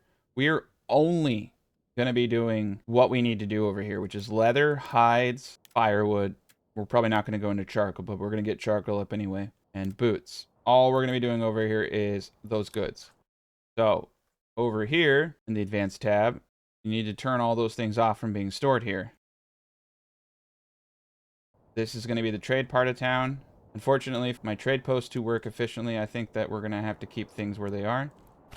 And we're going to want to make a route straight into the city as best as possible. So this will be the fastest route. This is not ideal because it's so far away. With the barley, though, we're lucky because the barley can be grown here. So I'm going to have a granary right there. So the trip will be really, really short. We're eventually going to have some veggies. I'm going to hold off on expanding living facilities for the time being because I am trying to control my population.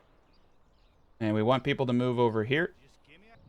And you can see that everybody's kind of running in a loop with wood to fill this thing. So I'm going to make a shortcut path up here so that the ox have a much cleaner path to getting wood over here.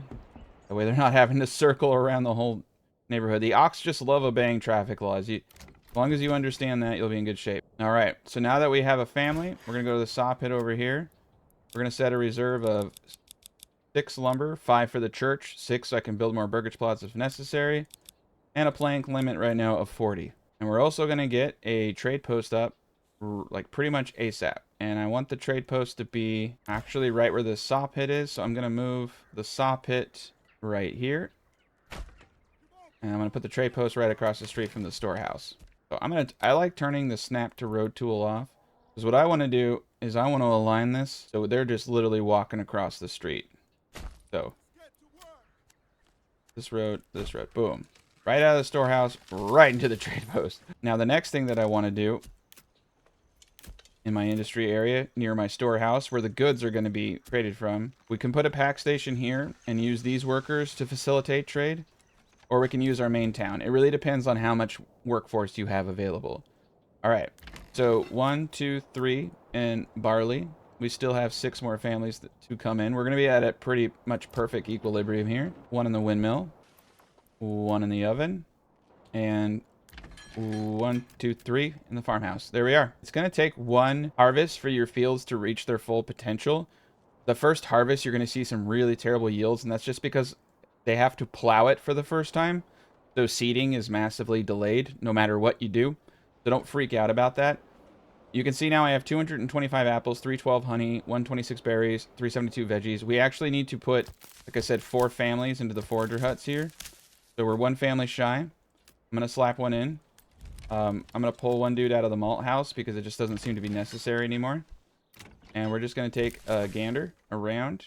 The large granary here is doing a fantastic job.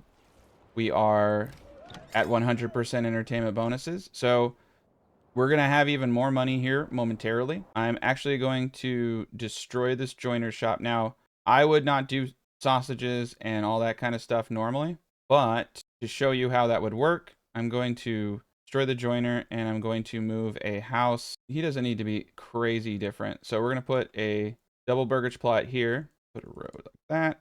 I'm just trying to slam a house anywhere I can fit it, to be honest. Go. It's beautiful. That's going to be a butcher. That I can come from the butcher shop into here and we can make sausages, but it's going to be right next to as close as possible to the storehouse. You can see now we have 36. That's more than we needed. So it's time to kill the lambs. So we're going to put a sheep cap of 30. So basically, we're going to yield 2 lambs every 10th day, and then 11th day it will reset. And since sheep and lambs give the same amount, I think it's just easy to set the cap of 30 for sheep and just kill every lamb that comes. Yeah, we're doing great. Okay, we got 4 to 4. We're going to put a family into fishing up here. We're going to put 1 individual into the trade post. I would love to trade fish. I would really love to trade fish. Ideally, I would set this up in a way that I could facilitate that. We still can. I just want to show you guys these mechanics. I would probably place a lot of this stuff a little bit differently. All right, 1 person in the saw pit. Put 2 people into logs. No, we have 27 lumber. Okay, I am actually going to expand living spaces here because we're going to need a lot of workers. And we have hit our cap, so need a little bit more there. And let's expand a burgage plot over here. And we're going to expand the farming. We need multiple families to make this a lot less costly. The hunting camp is up, so we're going to put 1 individual in there. 50% of the wild animal population. Cool. We got 1 free family to build. We're going to let them keep doing their thing.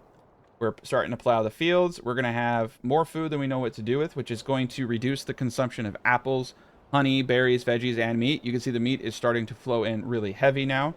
We're going to have bread. We're going to have sausage. Shoot, we could trade for fish. We could do anything we want. We don't need to do any of it. That's what's kind of funny about this game, is that it just kind of gets crazy. Now, we also have a weaver's workshop that I want to get up, and we're going to set no production limits, to be honest. I want all of this stuff converted to yarn, and we're going to start selling yarn.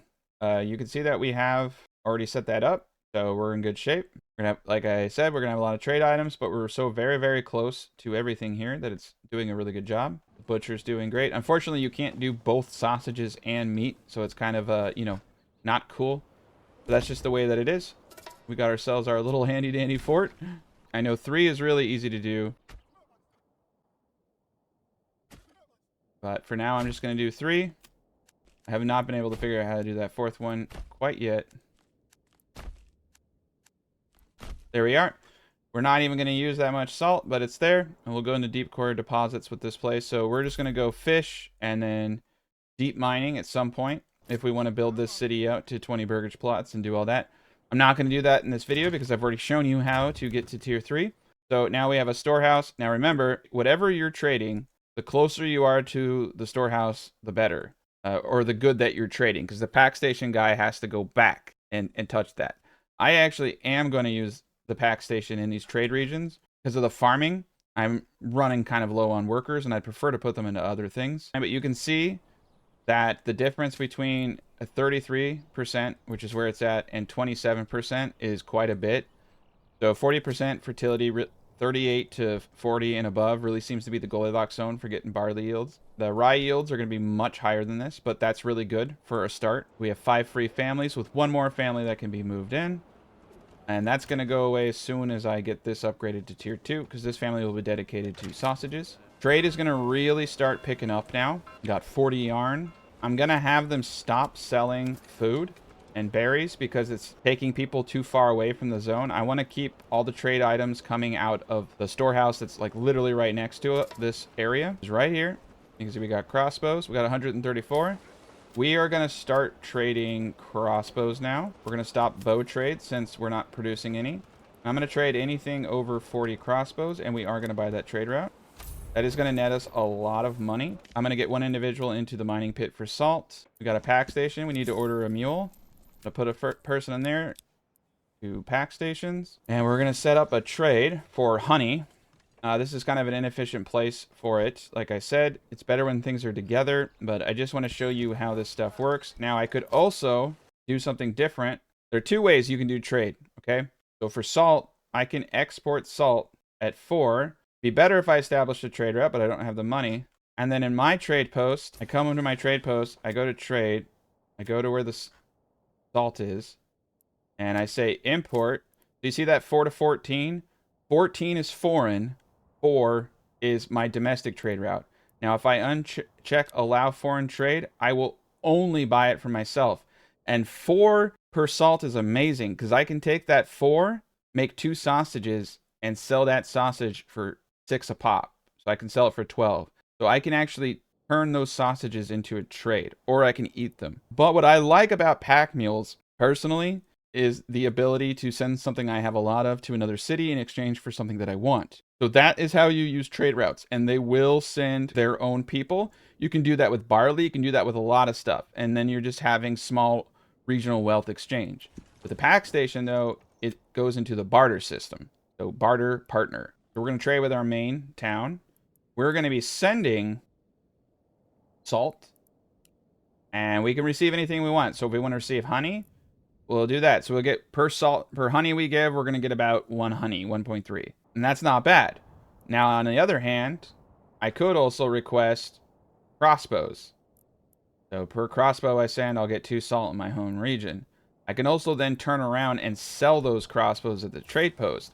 So this is kind of a nicer relationship, because if I want this place to be lucrative, I can trade for something like that. I could also trade for raw iron and produce the crossbows locally here. You need quite a bit of people to do that. In this situation, though, honey is a little inefficient because they have to go there to there to there. So it creates a much longer route altogether. But that's what we're actually going to do, because that is what I want.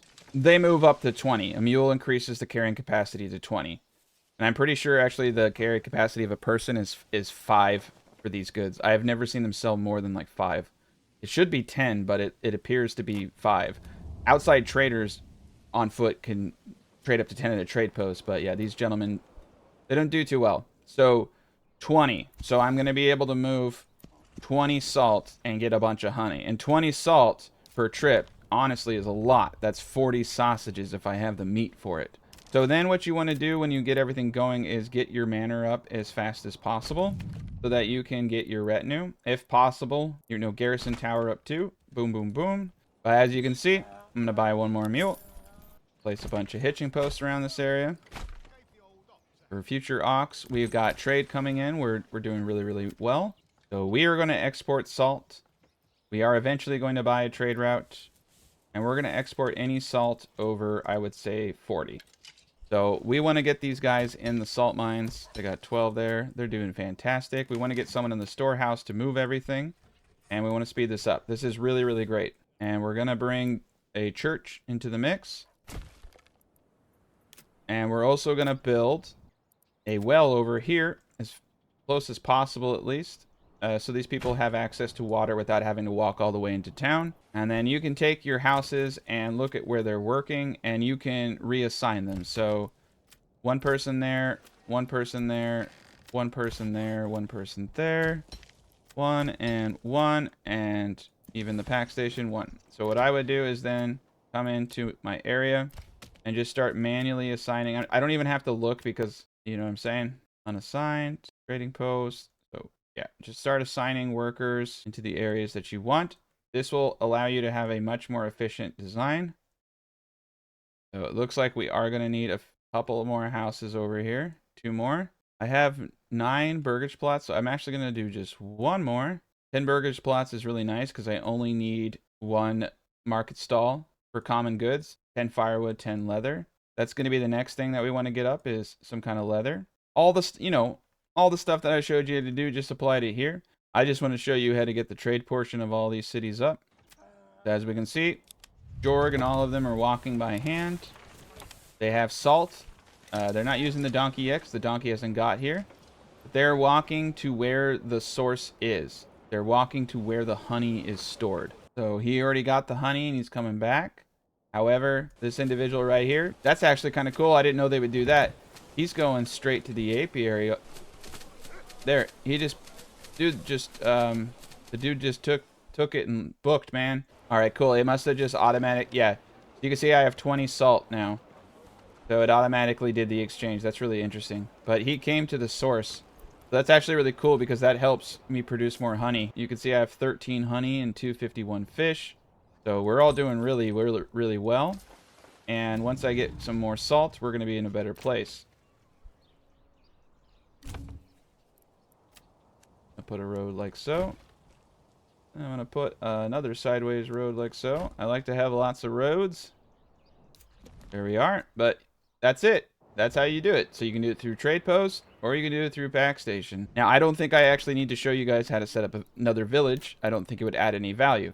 But what you need to do is the same principle. find the location where you have the most barley. I would personally create kind of like separated little areas. I would have a town over here just for fish in a market. And then over here, I would have a farming area where I import barley and use the same setup. I'd have my industry. I'd have my trade post over here. I'd have a bunch of workers. I'd create a small little barley town. And then I would import it using the mule system and or trade. So what's cool, again, about using mules and exchanging something you have a lot of, in my case, I have an enormous amount of honey. Look how much I have. I also have some apples and vegetables I could potentially do. So you could have 2 mules, 1 for veggies, 1 for apples, exchanging for barley. If you need more, though, you can see that they're moving up and down all the time. They're a little bit more dependable than trade posts, but they carry less. You can incorporate both systems where you're using trade and you're using barter. Trade is great because you can set minimums. So you can say, hey, I need a minimum of this much barley to meet my population. So if you wanted to have a big city of 1,000, pack stations from here, exchanging apples and veggies, that way you have to have less people over here producing food items because they're getting so much from the exchange. And up here, you could have salt. Another like flip of the coin is I have iron deposits here. So let's take a look, right? So it cost me 2 points to get deep core mining. But if I created an industry specific city for basic armor making, advanced armor making, and master armor, I could produce high grade weapons in one town and use a town like this to ship in iron and coal in exchange for those goods. It would create kind of an equilibrium because they're giving me the armor and then I'm trading that at my trade post and I'm giving them the resources to create more of that. So like I said, this game has a long way to go before strategies like that are viable. So I don't touch it. And another thing is better deals is for foreign trade routes only, foreign import tariffs. So just to kind of go over the salt situation, you can have both the foreign market and your market on. This button just says, I don't want to buy foreign goods because you don't want to pay the high price. If I leave this on, it will buy from both. So with barley, you can literally have your cake and eat it too because you can be importing it from foreign sources, local sources, and you can be bartering for barley as well. So if you want to build a 200 family population city and get enough barley, it can definitely be done using these logistical systems. Money's coming in. Like I said, eggs are exceptionally good for these outposts. I would highly recommend eggs. It's just one of the easiest ways to get that second food type. So I will say with the amount of honey coming in and veggies and all that, we're good. So now that we got the manor up, we get another retinue. And that's just why I like to just spam crossbowmen with my main army. So there we are. And also once you get this retinue up, leave him in defensive position at all times. Again, if bandits come in from this border and I have no one here, they will just immediately start burning things down. You cannot respond quick enough. We're going to get ready for war. So now that we have a surplus of food, I feel more comfortable doing the tithe. I don't need to though. As you can see, my influence is 3,000, which is enough. We're going to get rid of the archer. We're going to get rid of the spearman. And we're going to go all in on crossbows with our army now. Rally out our crossbowmen. And rally these guys. And now we're going to take this region. But I want to show you that you don't even need it. So we're going to get ourselves into a V formation up on this hill. You can see the battle area is right where we're at. Perfect. You want to be in the circle. Make sure that you are in the circle. Here we are. I'm going to reposition my men.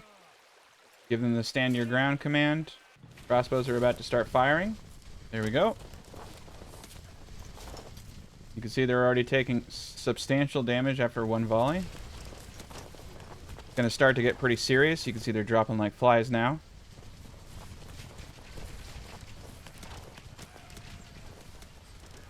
All right, we're in good shape.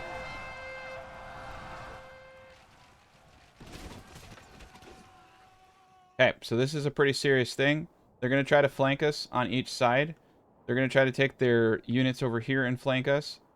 We really need to do a couple of things. But first, we're going to shoot the retinue one time, just to pepper it with a little bit of damage. Here we go. Perfect. All right, so I see over here we have archers, so we're going to try to hit these archers one time with a volley. Okay, we were able to break those men. I would definitely hire the mercenaries. It's pretty messy. You're going to lose retinue, but I just want to show you that you could technically, just with range superiority, do quite a bit of damage. So we want to hit their archers as fast as possible. Our men are holding the line. I'm actually going to have them push forward, and I'm going to have my guys push forward now that we're in a superior position. Really dangerous to turn your back on the enemy. I would love to come in and get some flanking shots, but we want to be careful here. All right, unpause. There we go. First volley. All right, so their archers are about to get just completely ripped. Okay, we took out a lot of them. Now I'm going to switch over to the Brawns, so that's going to lower damage. All right, perfect. Now I'm going to use these gentlemen here to engage the retinue. And we're going to start following on these banditos over here. Shit, I did not tell you guys to move. I freaking hate when they just decide to do their own thing. All right, come on, shoot, shoot, shoot, shoot, shoot. All right, routed. There we go. All right, so the retinue can take care of the bandits behind us. I'm going to get these units into position to start shooting these archers over here.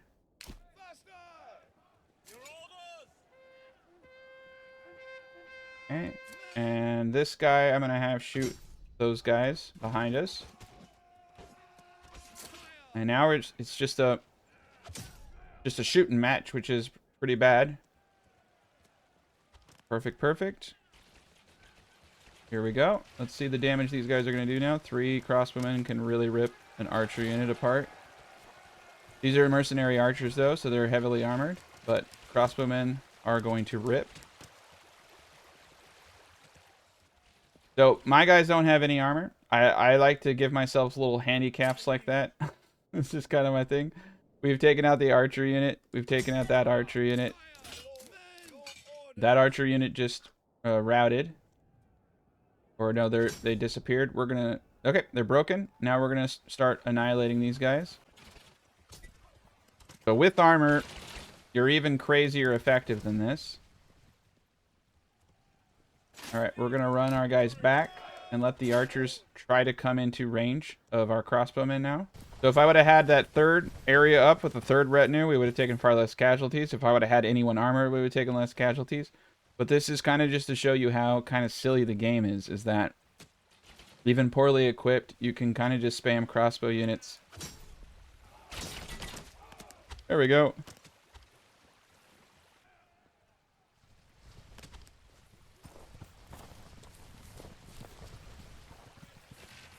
There you go. That's it. We took a lot of casualties we didn't need to, but that's just the way it is. Especially these dudes. They're so replenishable. And remember what I said? Keep your retinue and your territories out at all times in case of bandit attacks. But that realistically is it. Just apply the same principles to the Barley region. Set up a small town.